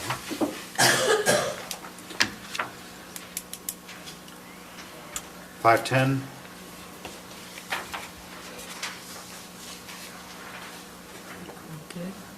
Yeah, and I think my numbering got a little off with the changes in addition, so you may refer to it by the title. Okay. and then Wildlife and get that- wildlife get that habitat. Cleaned up before council. okay, got it. I'm noticing it, so. There's a gremlin in this stuff. At least one.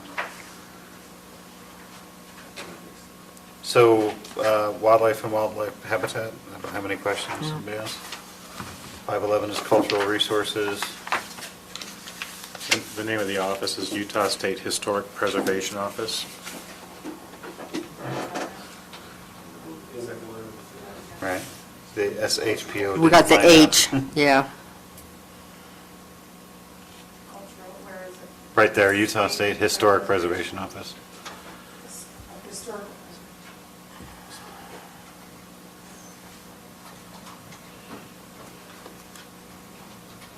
There's Get rid of no the word of. Prior to historic. Sorry, say that again? Prior to historic, delete the word of. No, it's fine. Okay, 512 is water quality protection. 513, other required on-site and off-site facilities and services. I had a question. Are cable and internet actually required, or are those, I mean, I can understand the other utilities, mail service and whatnot, but cable and internet are those considered required utilities?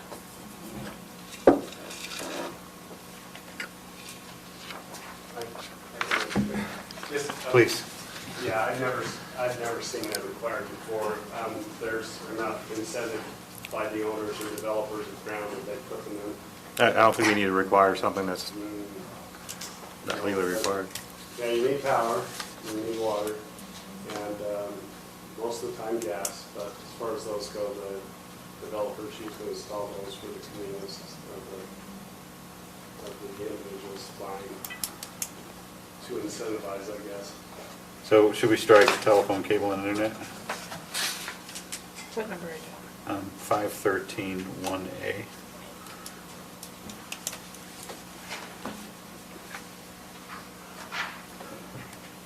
I think we should. Okay. You guys okay with us not requiring you to put fiber? Okay. I don't want this in the future to come back and say you guys are requiring this, and then all of a sudden, And we don't even use internet anymore. Yeah, it's wireless. Crazy. What happened? Okay. Section 6.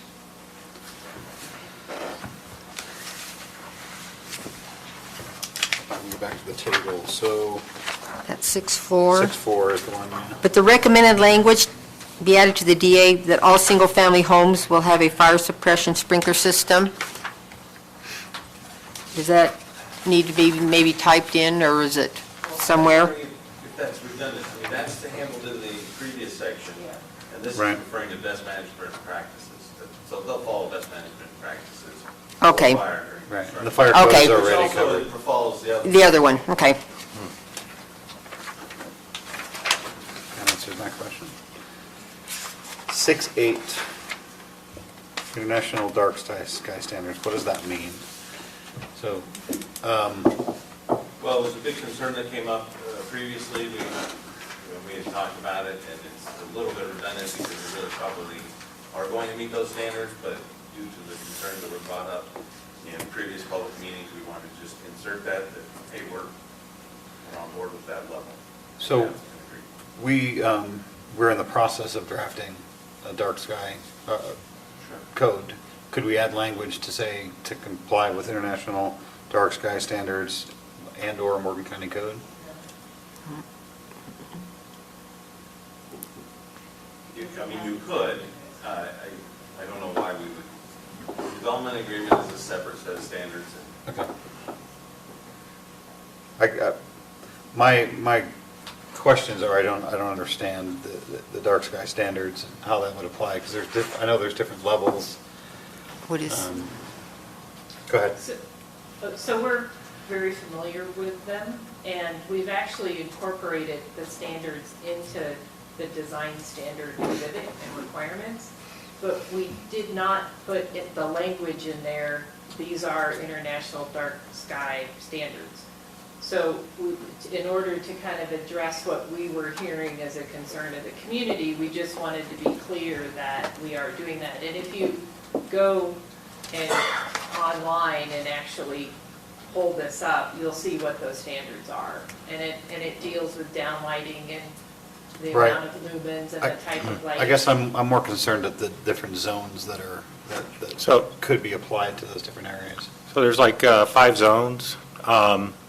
Probably for most of the development, LZ1 would be, well, even LZ0 in the open space, which is a recommended default zone for wilderness areas, parks and preserves, and undeveloped rural areas.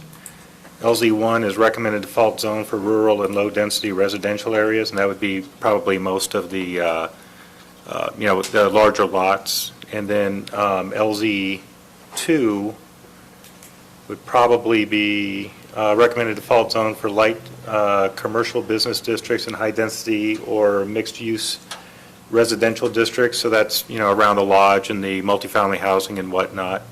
So is there a way in here of saying, that LZ1 will be the default for the residential, LZ2 in the vicinity of the lodge and the multifamily housing? Or is And that in your design standards already? Or is Yeah, I it mean, just it's more- it's overarching? it's more, overarching is a good word than that. So we've just, we've talked about the treatment of streetlights and the treatment of pedestrian lights and the treatment of, other types of lighting and residential lighting. So those types of standards, we've actually defined in detail of what that is, how many lumens and what type of light is allowed and not allowed. So that's in those design standards. Okay, so this is just the best practices then, that you're going to follow that, and then the details of that are in the design standards. Exhibit E? So, and it doesn't actually not for you. So if we're going to put in that complies with international dark sky standards, but they're actually doing they're doing their own standard that's based upon the other one, I think that this isn't really telling us anything, because, if they want to do the New York City LZ4, they're still complying with the international dark sky standard. They just happen to be doing it for the middle of a city. So it's all, I don't see that having this language in here in any way helps the county. I mean, strike the language. Just added to this LZ0, LZ1, LZ2, as applicable. per appropriate, per relevant land use, or Where are we getting this LZ? On the internet. Yeah. Yeah. Do we have Exhibit E handy? Where on the internet? I put Google's I put International Dark Sky Standards. Uh-huh. Just Google it. And then what one? The Society Dark Sky? Are you looking for the design standards? No, I'm looking for the She's looking at something. And She's trying to find what Chris is looking at. Yeah, you have to download it off the internet. It's on their Oh. website. It's on the Dark Sky website? Yeah. And it's weird because, like, when you click on it, it'll take you to a page and say it's not found. But you can find it other ways, I guess. Could I just add that it complies with the intent of the dark sky standards, or something like that, as per the rural areas, as per the level of development? Okay. Yeah. Something like that. Yeah. I'm Yep. uncomfortable with taking this outside agency that I've never really reviewed or known what they Right. say. I assume they've got good intentions and all that, but That- just because they're saying all Well, this stuff, I don't know. And that they could that's change their standards, And they yeah. can change their standards and all that. It's an idea. I'm actually- We like the idea, but I'm not comfortable with their standards are gospel. Well, I'd actually be happy with taking out the whole thing, the whole reference to the International Dark Sky Standards, and I mean, yours is based upon that. It's already in Exhibit E or M, or depending on whichever one you're looking at. So, why are we even referencing it if we're not going to really go in depth with it? Because I'm gonna counter that thought. When we come to subdivision, and we have the opportunity to apply standards, or to look at standards or potential ways to mitigate concerns, then the development agreement under best practices would say that the applicant said that they would comply with international dark sky standards. At that time, we could look at that and say, you need to have a lighting plan that complies with, that's consistent with the intent of LZ1 or LZ0 or whatever. You know what I mean? I think we'd have to put in a reference to the date and the exact document that we're talking about, though, at that point, because if it does change, as we're talking about in the future, it could become more restrictive or more permissive. But we would apply it at that time at subdivision. is what I Right. mean. Yeah. Yeah, and I do like the addition of the intent of the international, because dark sky standards, there's going to be a couple things because of the nature of the operations here that for health or safety and welfare may be a little bit different. Like, I don't know exactly what the requirement is for a light at the top of a chairlift terminal, but you look at Snow Basin and usually there's a light there. That's not a cutoff light, that's not, I mean, that's kind of an exception to what you might otherwise see in it, and there's, that might be the only anomaly I can think of, but we wouldn't then want to be held and say, oh, well, you can't, per LZ0, you can't have that light on that chairlift, and then we actually can't get the Tramway Association to certify our chairlift. Right.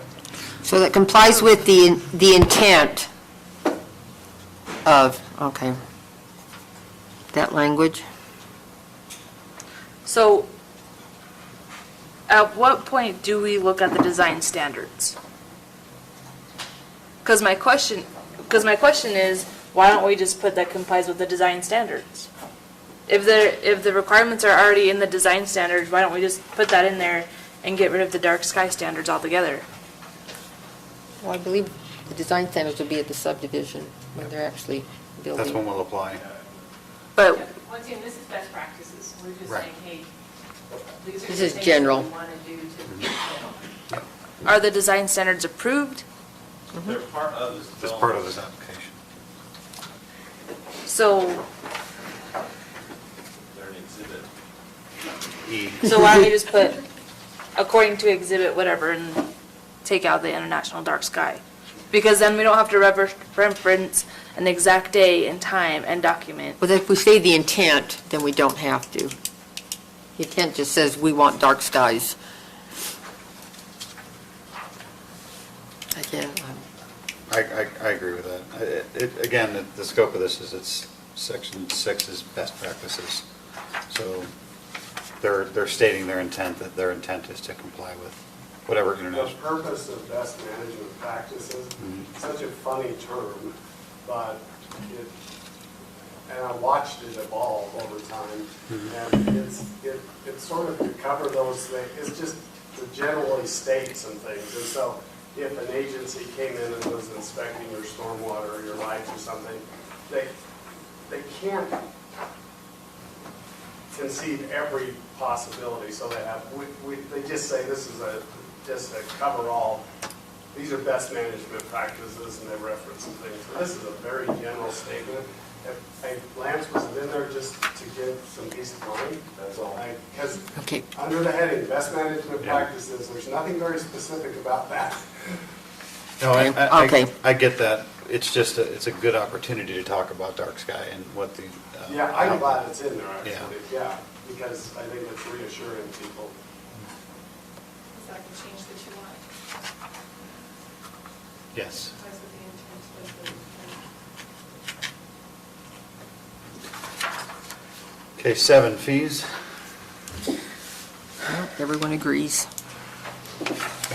7.2,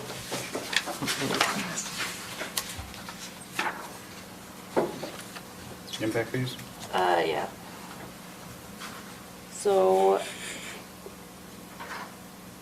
the way that I read it earlier was that they don't want their impact fees to go up ever. But if the county's impact fees went up, shouldn't theirs go up too? They're gonna have their own sewer. It says that we can't apply stuff specifically to them and not the whole county, but if the whole county is increasing, they should increase too. And my interpretation is that what this says. Yeah. That as long as, but what the county cannot do is say, you know what, we're going to impose an impact fee just on this 1,100 acres. They're gonna have to pay double. yeah, it says unless such fees are generally applicable countywide.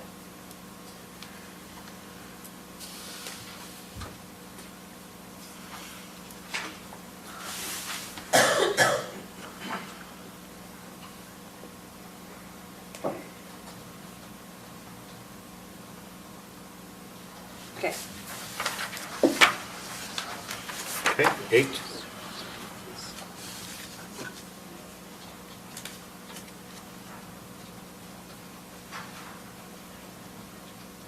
And this language is the new law that the legislature passed, Yes. regarding it's called Public Infrastructure District, even though it's private. It just messing with my head. I have a question on 7.3. Okay, back to 7. It says, to the extent that such fees are insufficient to cover the added cost of processing and development, the owners are willing to work with the county for the shortfall. So how is that decided and who decides that? So if it came up as an issue that it turns out, man, we are spending way more on development, on processing the applications for Wasatch Peaks Ranch and the development up there, it's just way more work than we ever anticipated. The way I read this was that we would go to them and say, look, it's not working, we need to change your fees. There's certain development areas I can think of in other jurisdictions where there's a set of fees for a specific development because they're heavy. Well, but isn't that the opposite of what 7.2 says then? They're contradicting each other. No, that's it. No. These are different than service. Yeah. So we can increase service fees if it, Well, this If only it's- says that we can approach and discuss the issue. And that they'll work with us. Work with the county. So it would just be, whatever staff is having a difficult time, that it's an inordinate amount of work just because of the specific location or whatever the case may be. So we need to discuss a change or some sort of modification. So And what if no- the cost of, sorry. what if no agreement happens? Well, then we would have to deal with it in other ways or whatever. But So to give you an example, and, it's not, Dave Webster's our building official. I mean, some of these homes could be significantly larger than what we currently have in the county. If he's having to go and do, say, they phase out their inspections for, our fees are based off the state, or off the International Building Code. And if they have to phase out their footing inspections, and so we notice that their homes are requiring 4 inspections for footings, because they're significantly larger, we can then look at this and address it and maybe increase our fees or at least talk about it.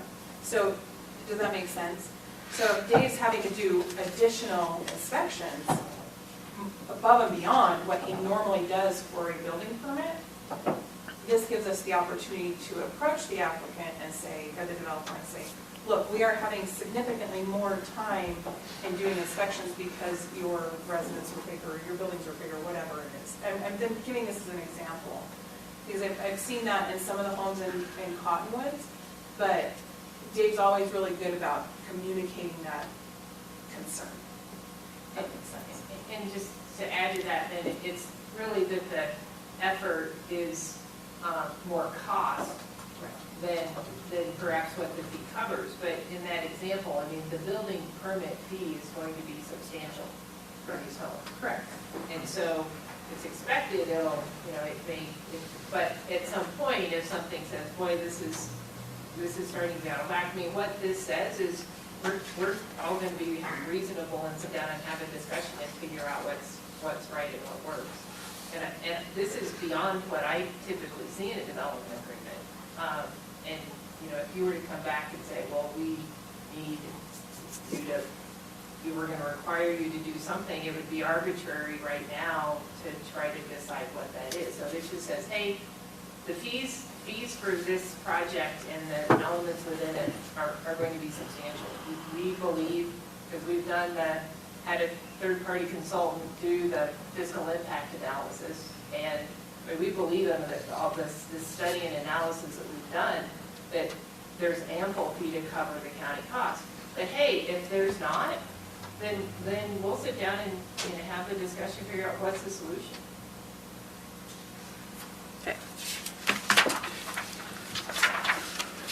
Okay, 8, has anybody noted any questions for section 8? What's a public infrastructure district?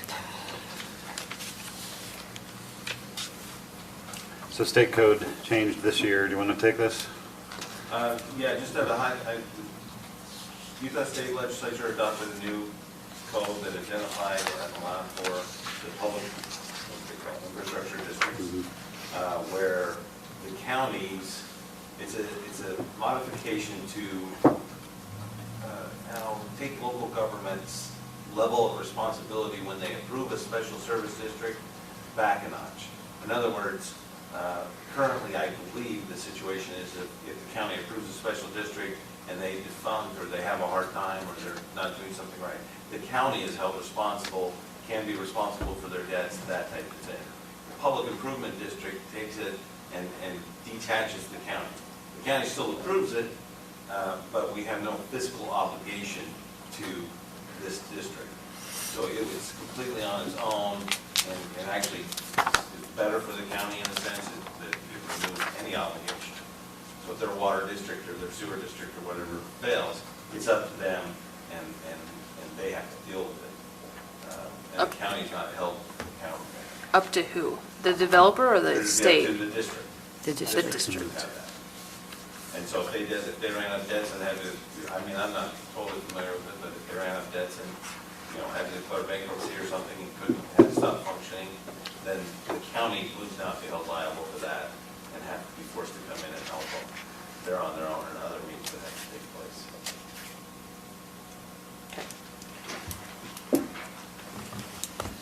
Any other questions on that? Section 9? My philosophy, this isn't really a land use decision. I would, as far as the length of terms, defer to the county council on that one. I Yeah. I don't have a recommendation on that one.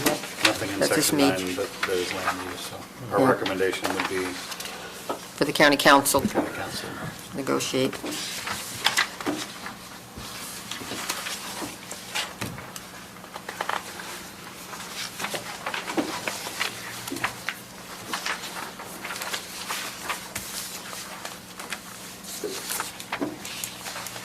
Okay. So where are we? So we've been able to go through the development agreement section by section. Last meeting, we looked at length at the general plan, the intent of the general plan. You guys want to start the discussion, or are we ready for a motion? I had a couple questions, if I may. Yeah. I'm probably out of the loop on it. What is the discussion on fencing? What are we doing on fencing there? Yeah, please. I believe there's a statement in here Yeah. in the development agreement, I can't recall exactly where. Fencing but out, is that what it was called? That they will fence out, Right. or they will be responsible to. So it's addressed that's actually probably a pretty good extent. And then we have direction from the county council to put together a draft ordinance of that and bring it back to, I think we're going to come to you guys next. I think the council's directed me to do that. Just a matter of time until I get to it. But that would apply to everything outside of this development agreement at that point. So, Correct. but, so in this development agreement, it does talk about fencing out. Do you want to? Where is that? Because I searched it and I We can't read find it last fencing. time. Yeah, we read it We read last it last time we were here. Had the discussion.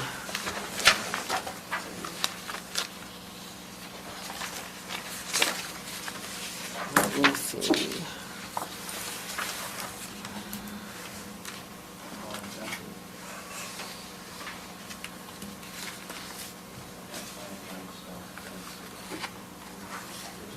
I can't find it either. Incorporated in the DA and was just in our presentation, and into that, so We discussed it. I don't remember discussing it. we agreed to it. You may not have at that meeting. That should be added to the development. We had 3. Well, but at the Maybe- last meeting, we Or didn't. maybe it was a meeting Yeah, it may before. have been You a might have previous not been meeting. at that meeting. Presented it Yeah. at the first public hearing. So. So do we need- Always been the intent. That's a good catch. So do we need to bring that up and address that in the development agreement? I think everything should be in the development agreement. Mhm. Once this is signed, that's what they're going to live by, so. That's a good point. We talked about it quite a bit, but you're right, it was in the application or Yeah. comments. So where would be, there is an appropriate section for it, let me see. So, open range? Not best management practices. No, not best management. Required infrastructure. Five somewhere. I'd say to add it. Required infrastructure, facilities, county. Sanitary sewer, fire protection, stormwater. After trails. Maybe 510, where it's other required on-site facilities and services.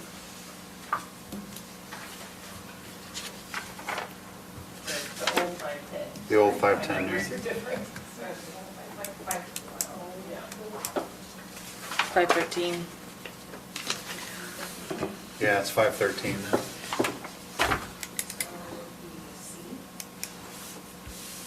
Yep. That's good. So Becky, what would you recommend? Applicant will, the owner shall provide. Yeah, it was what we put in our presentation.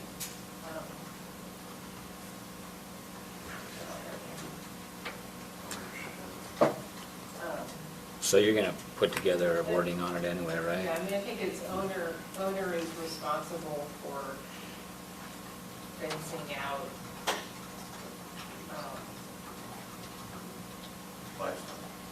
Yeah, well, it's really, what we had said was like development. So we may just fence out, we may not fence the whole southern half, but we fence where it matters when we didn't want something to get into the development, we be fencing livestock out there. So I just don't want it to be implied that we're gonna have to be required to fence 30,000 acres. 12,000 acres. Because we will still run livestock, full portion. So, owner agrees, owner is responsible for fence out practices, fencing out, and we can fence in response. Yeah. Yeah. The owner is responsible for fencing out if and where they deem fit. Even better. That answer that, Steve? It does. That was a good, Yeah. because we had talked about it. I know, but- I read this so many times. I know I need to. Good catch. What else you got for us, Steve? Well, and I'll be frank, I've had discussions with people in the county about, like, the Yellowstone Club. My question is, the tax money that comes in from your project should be the county's prerogative as to what that is. I've heard discussions that, like in the Yellowstone Club, where they will say, well, we contribute X amount of dollars per year, what are we getting for our money? And maybe that's inappropriate because it's tax money, I mean, they're contributing as well. But in my opinion, if the county is willing to allow this to happen, those tax monies that come to the county, I'm not sure that this WPR should be able to, down the road, say, well, we want this in return for it. Does that make sense? In other words, I'm saying that Morgan County at this point in time is saying, we get this money in exchange for the right to develop the ground. It's $9 million, $6 million, whatever it is. And I guess what I'm The asking... property tax money. Right. Okay. And so I guess what I'm saying is, at some point in time down the road, and I'll be frank, I think if these two were here, I wouldn't have much concern, but it'll change. They won't be here, we won't be here. So I guess what I'm saying is there a way to say that the county has the prerogative to do what they want with that, irregardless? Is this an appropriate question? No, I think every question is appropriate. I don't know the answer, and I don't know of any, I'm just not familiar with that situation, and Legally, they don't have any say. Legally, it's yours. yeah. And then also because of all of the facilities that would be in a future negotiation, water, sewer, power, we have to put all those in on the front end, and those are our responsibilities that we wouldn't come back to renegotiate and say, hey, you have to do a sewer upgrade to the sewer facility for us, for our future next phase, because we've already agreed in the DA to be responsible for all of those components. I don't think you would do that. No, I think, Actually, there's not much that we could. but it's your property tax revenue. So someone might, you probably have residents today that request that money be spent in a particular way, but you don't have to. Those are usually impact fees, but not property tax, yeah. Paid by road because I pay so much taxes, Well, yeah. right? that, That's these are kind of where private- I'm going at. Yeah. Private roads, and so. I just don't know if that's a thing. I mean, I'm not an expert, but I don't. I don't know that it is either. I just, Yeah. from what the discussions I've had, like up in Montana, in between Bozeman and West, what is that called? Catlin County? What is it? Catlin County? Big Sky. Big Sky. I've heard discussions where they recognize the contribution they've made, and it's substantial. It's like, from what I've heard, $25-30 million a year. And they're now saying, what are we getting in exchange for this money? And I guess that's probably inappropriate because it's Well, I futures just- down the road. The Yeah, I privilege just of don't living know in how we Morgan would predict County. The political climate or the, I don't. what's that? Legally, there's not much they You can can do. do. I think you point back to the development agreement and say it's all right here. Right. You know, the study showed that part of the approval process, this is, but I don't doubt for a minute that in 20 years, someone will ask that question. You know, say, what are you guys giving us for all the property? But it's not like. I just don't know how to protect against I don't, potential. Robert can answer this better, but I don't think there's any, obviously not any legal obligation to give them anything. Aren't they In fact, set- you have the development agreement to protect you against there's nothing in the agreement that says you give any of that money toward their operation or maintenance or anything. I mean, So they're should there be subject to something that says state that? regulations on how they're collected and used, so, Right. yeah. Yeah, it's illegal. I mean, That's kind of what I it's thought. interesting. Yeah, it's worth asking that for sure. Because it could happen, but it's a legal matter. I'm wondering if we can add a section in the findings that there will be a significant property contribution that is spelled out as defining the development agreement, but it's understood that that will go into the county's general fund to be used as the elected officials at the time did. Just as a general statement that. In the staff report, or in the staff findings? Findings section of the development agreement. Oh, okay. I don't Very, know, very beginning. something like that maybe. Section 1. Because I think it comes down to, it's a political question. I mean, they will have to deal with taxes. And if they can come in and persuade the elected officials that actually more of your budget should be spent here because we're contributing, well, then that's a political choice That the council would make. that the council would make. But to clarify that, well, I don't know, if we had a statement in the findings that they could point to at least and say, well, sorry, that was the deal we made when we started, so. That's what I guess. It might help a little bit, but It's political will, so I It's just political will, yeah. thought I'd throw it out. No, that's good. No, good. So why don't we just go through and just see if, has anybody got anything, specific things that we haven't been able to address yet?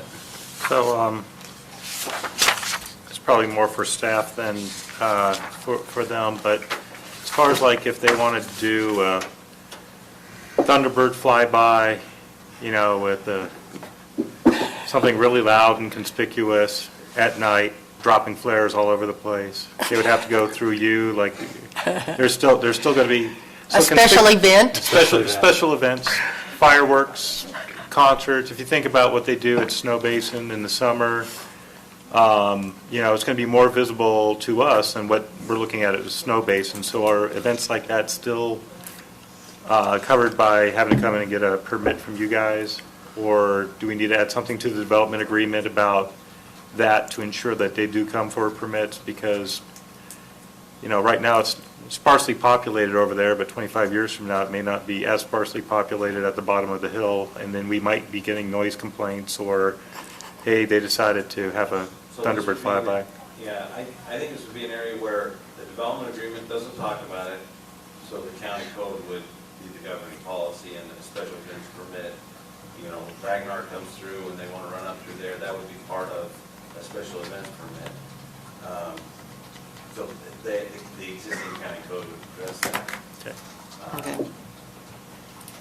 As far as- Yeah, the development agreement doesn't exempt them from existing code. Right. existing- Just- Well, yeah, well, it's silent on it, it doesn't have an alternative code, they're gonna have a celebration every year, so they would have to go to the county code and they would have to go through those approval process. Yeah, just making sure. Yeah.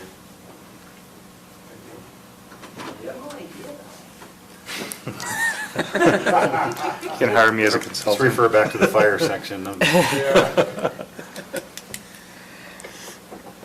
Spoken like a true Air Force pilot. Yeah. No exaggeration, by the way. Exaggeration.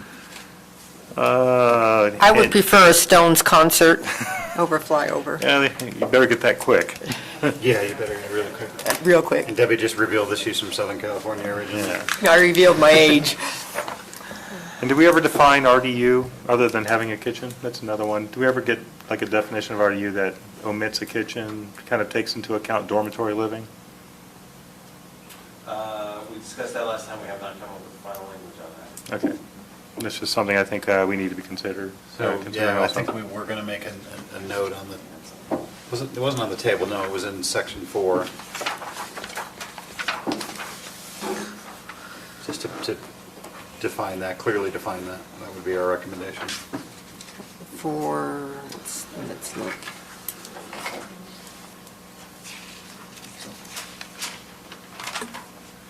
Would you put it under 424 Four. and then like 4241? Or 42, yeah.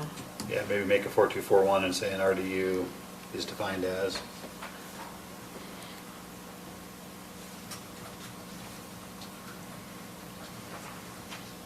So you want just an RDU definition? It, It's defined in footnote 1, a building or a portion thereof containing one or more rooms and one kitchen unit. So if they lived in a dormitory with a kitchen that's halfway across the, like, phasey or whatever, then technically it's not an It's gotta RDU. be a building, Uh-huh. A singular building. and a portion has this and a portion has that, yeah, you could have it at the other end of the building, but it's gotta be in the same building. But if the kitchen that's is, one? so if the kitchen is away from it, then they've technically not taken any RDUs. So, Accessory Yeah, they apartment have a kind of bunkhouse thing. with military barracks, and you go eat over here in this other building. right, so There's no RDUs there, that's a zero RDU. the way it's written out.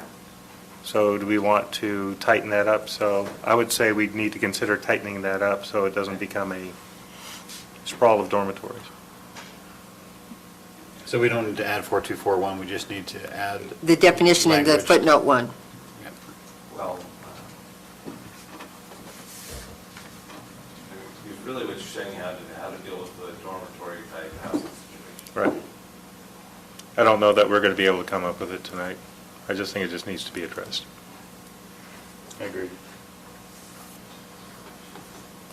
That's just kind of a continuation of our discussion last meeting. We're just not, we understand what an RDU is, we get that.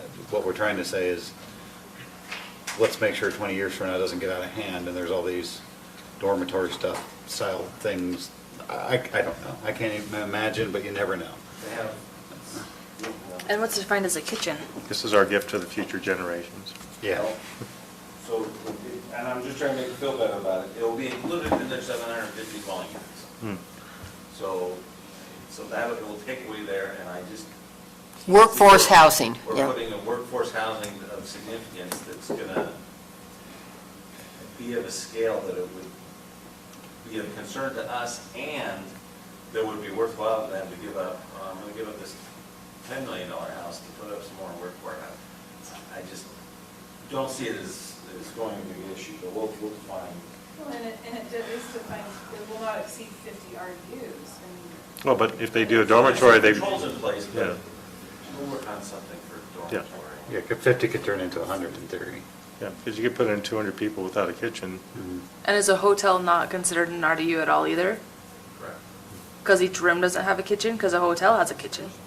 No, it's commercial though. These are residential. Yeah. So hotels don't count towards the residential units? Correct. So they could have 5 hotels and it doesn't count against their 750? But we're not open to the public for overnight visitation. So they're not. Well, it doesn't have to be the public. But you're not asking for a hotel anyway, right? You'd have to go back to the table. Do we need a Fit it into note? one of those categories. Do we need to put a note there so that we know? That we officially talked about it tonight? Could we put something on there, on this, so we're looking at one document and say, I mean, we could give some thought against your concern about dorms, too many dorms, dormitories. I just don't have the answer off the Right. top of right, my neither do head. we tonight, so. Maybe just make a note. It's just something you could talk with the planning staff about prior to going up to county council. And so the council No, can, I understand your concern, and we can figure out something to Yeah. put in here. that can be addressed before the council.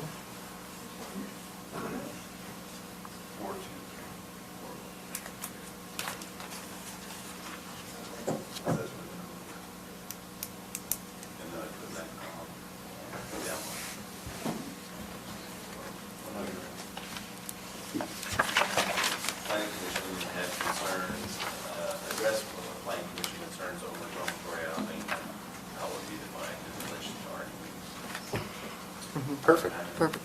That's it, yeah. Just to track everything.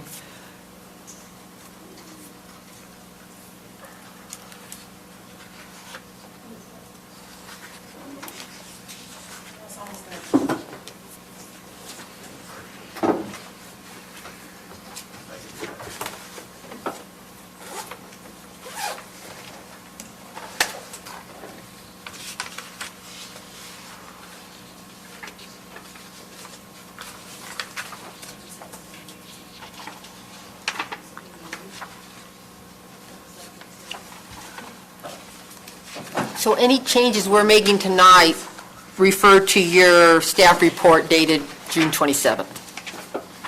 Because it's still the 27th. Yes, but there's revisions that were. The word July. Right. Right. I meant, right. So I'm just going on.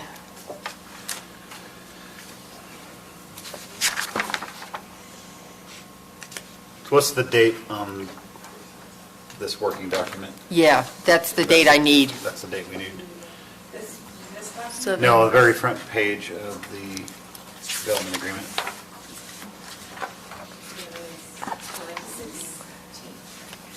But also, this is the staff report Right. that all this, Right, so we would reference July 16th, and then the tables are dated, but they would be July 16th as well. Revisions made tonight to, because we didn't have that new table we went The through. table was dated the 21st. 21st of June. no, the 21st of use July? table? that table we've been working on, Yeah, Okay, not, not this. not this, no, your table The summary It's table. the 25th. is, Actually, that date just changes when you open the file. so what's the date of this? Tonight. It was Tonight's date? 18th, so the 18th, did you just do a hard date in there? Or no, 17th? 7/18. I know we get. No, it's Monday. Because it's still, well, it was the last meeting. It was after. We just need to date this document. So We just know need what to we're date referencing. the document that we've worked on tonight. It was, How do you reference? 25. Let's call it today's date. Okay. I believe I. Okay. I had to say just PCE. But we'll call it the 25th. Okay. And then again, the table was the 21st, 16. We'll just call it tonight because we made changes. because we made changes. Okay. So that's going to be a new table as revised tonight. Development agreement as revised tonight. Everything would be read then.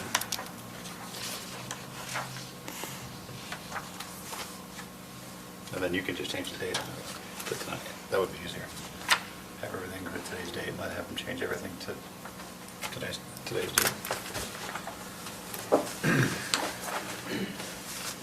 Chris, any other further No. questions? No, thank you. Steve, anything else? No, I think I've addressed my concerns. Yeah, with it. fine. Thank you. Good points. Justin? No, I don't have anything. Okay. Debbie? Nope. Haley? I have a question about the taxes. Secondary home versus a Primary. primary. So so the analysis, if I'm correct, the fiscal thing was based off of no more than 10% being primary homes. So what if that changes and they all go primary and we lose that tax money? Then there's the taxes that we've been talking about this whole time. So is there a way to protect us from that? Saying you cannot have more than 10%, I don't think legally. more than 10% primary housing.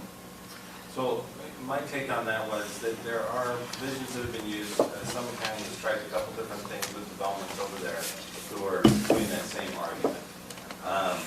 And to no success. Utah laws, residents here are challenging, and there is that potential that everybody up there could go in and say, well, actually, I'm a full-time Utah resident, and I live up in Wasatch Peaks.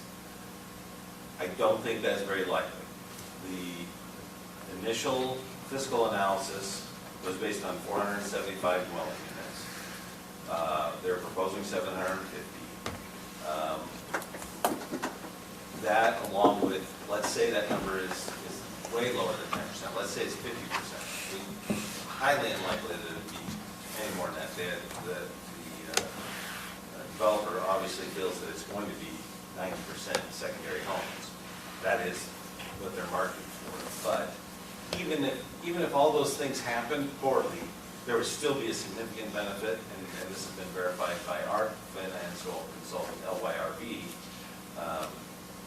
that it will have a positive economic impact to the county, even if we don't factor that in at all. And so staff's recommendation was, let's not even go there. Let's not put some stipulation in on there that's going to be manipulated and potentially difficult anyway. If you cut in half or reduce their impacts, and it's not anywhere close to what they say it's going to be, the analysis still shows that it would have a positive impact analysis, and that's the code requirement. So we kind of have left that aside as a big issue that we really can't control it. So assuming worst case scenario, do they have a positive economic impact to the county? The answer is, from both their consultant and our consultant, is yes. However, you guys can, I mean, if that's an important issue and we want to try and address it, we can. It's just, I don't know the best way to get around it. Summit County can't get it to work for them, and it ends up being a standard that we spend a lot of time trying to get at when we really just cannot control that. That's private property rights make that very difficult. Okay, you kind of led into my next question. So if their initial proposal was 475, and now we're jumping to 750, like, I still don't agree with the 750. And the reason is because they started with 475 and then they added some. So the fiscal analysis was 475. Right. They never submitted a proposal. The one proposal they submitted, their application was for 750. When they began this process 2+ years ago, that they were thinking along those numbers, and so that's where the fiscal analysis number comes from. Just a Yeah. conservative So the- fiscal analysis. Right. So the fiscal analysis is only for 475.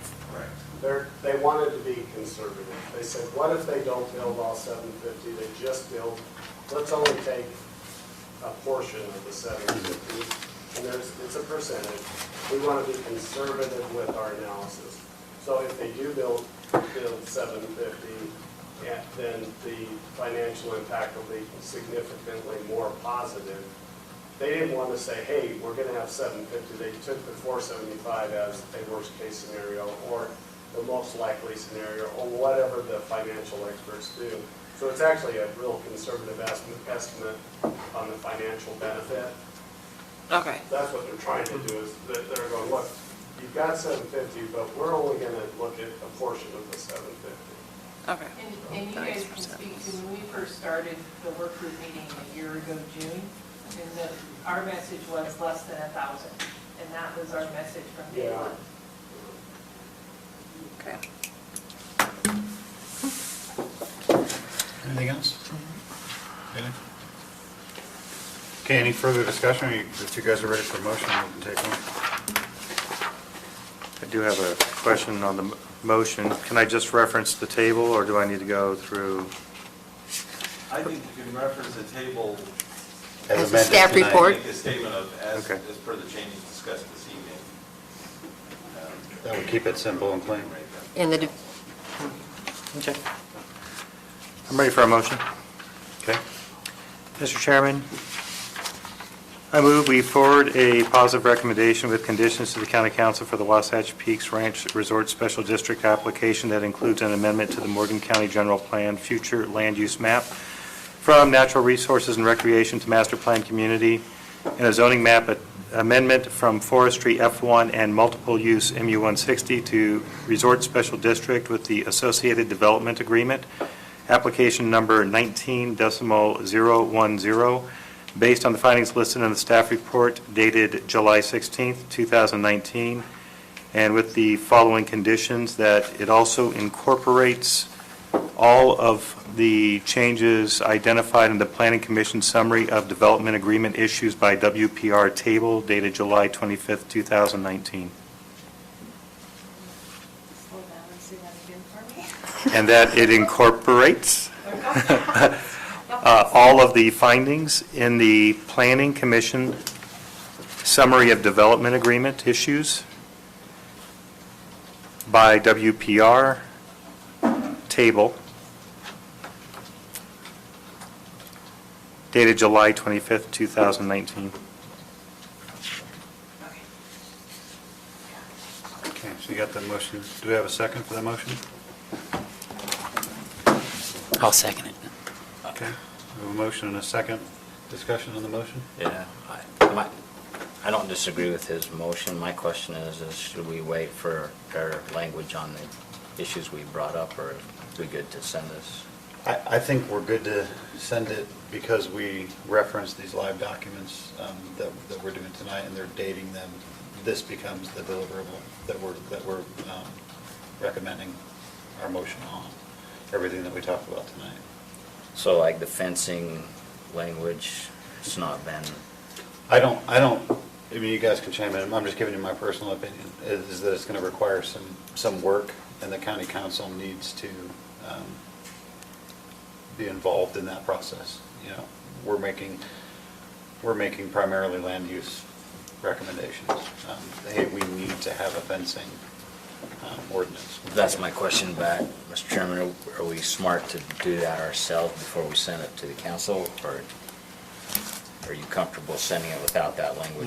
Let's check, I mean, I'll give you my opinion. My opinion is I'm comfortable with it because I think staff has got a lot more work to do, and the county council is yet that other layer of scrutinizing our recommendations to ensure that that they get in there. I mean, the fencing requirement is pretty straightforward. We put our language in there. I don't think that's going to change a whole lot. So we're making a recommendation that the development agreement changes to say they have to fence out their developable areas. That's a requirement. I don't know that there's going to be a whole lot more added to that. There are some other things that were, the open space is, that's something that we just can't do at this point. They're going to have to do some work. But I mean, we can't develop it here. You had the issue with the dwelling units. Again, they're going to refine that language. If I understood correctly, staff was going to refine that. So that's my question. Do we back. want to say in what that language is? I think is what Steve's question is. Well, Do we get a say, or are we saying, let's recommend these and the county council can put what they want? Well, I have confidence in our county engineer, our county staff, our county attorney to clean that language up and present it to the county council, and then they can make the final decision. I agree, and I think it comes back to the scope of what we're trying to do. What is our job? Our job is to look through the details and make a recommendation. And in this case, our recommendation is, hey, we need this tightened up, we need this tightened up. We're not the land use authority, so we're just making those recommendations. So even if they came back to us again with further refinement, we would just be discussing the same thing. Hey, our recommendation is still to tighten this up, but we're not the ones to make that call. I don't know if I'm saying that right or not, but Debbie said it better. I have confidence that staff and our county engineer is going to get that appropriate language, and that the county council is going to take whatever action they take on our recommendation. I just don't know if that's my job or our job to scrutinize those details, other than make recommendations. That's just my opinion. Everybody else should have. Well, I know Debbie's opinion, I know your opinion is. I guess we'd take a vote and find out what the opinion is. I'd just like to flesh it out before we do it, so. Okay. My experience on the planning commission says that before we hand it off to the council, we should have these things written and presented to them so they have them. Having said that, I agree with your point of view that that's their purview and not mine, so. Well, most of the time, development agreements, it's a contract, so really isn't under our purview, since it is illegal. It's a contract between the council and the developer. So that's, I can see your point. yeah. Anyway, that was my concern. No, good. That's good. Any other discussion on that motion? No further discussion? All those in favor of the motion? Aye. Aye. Aye. Any opposed? Nay. Okay, I'm voting in the positive. So that's, motion passes.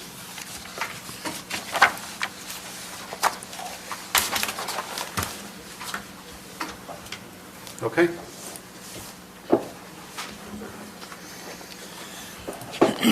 On to item number 8 on our agenda. I don't have Any questions for staff? I do. I won't keep it long. There's a lot of stuff going through this table that has made me, I think we need to open up our code again. I know we've got a work list, and I know that we've got a lot of stuff still in front of us, but just as a general note, we need to have a discussion about what other areas of code do we need to open back up, because there's some pretty... Well, we have talked recently about having a discussion and going through the residential use table and the commercial again. Right. It's just a matter of waiting for opportunities to plan. Okay. We will add that on. Okay, on to item number 9, minutes from last meeting. Very lengthy. I got corrections from him, nothing from her. Do you have any corrections? No? No, I do Move we not. approve the minutes from the last meeting? I'll second that. Okay, all those in favor of the motion? Aye. Okay, So moved. motion to adjourn, do we have a second? All those in favor? Aye. Aye. Have a good evening, everyone. Looking around, seeing. So moved. You what? At a certain point you will be. Yeah, how's your week? Bummer. No, yeah, it's off. We're going up to, actually down to Mesa Verde, Canyonlands, Arches, Petrified Forest, record. You can still hear. and then over to Flagstaff, Grand Canyon. Yeah, we bought a trailer. And, So you doing any summer ag tours or? And my, the other two daughters. I have still almost live all my with me. hours They're in. One's gonna be in Washington DC and the other. So you one- Already? I only have like Texas. 20 hours left and they'll be gone So we next week kinda and I still have to go to the fair, Yeah, so. FFA teachers have a longer contract. Oh, than okay. teachers. Although it's funny, You see the girls Jason go out to the trailer and sleep Yeah, I saw him because last they love week. sleeping in the trailer. It's their own place. They kind of broke up because But, he's going to college. Amazing what kids love. Is it Yeah, we figured your that daughter? the boys are great, especially How'd they the meet? outdoor kids. If he's from Weaver? They are not glued to TV or Church. anything like that. Oh, okay. But, you know, it's just different. You let that happen? How dark. it Oh, I had, is. Oh, You had a hand in it's it. a- I had a over very next good to there. discussion. James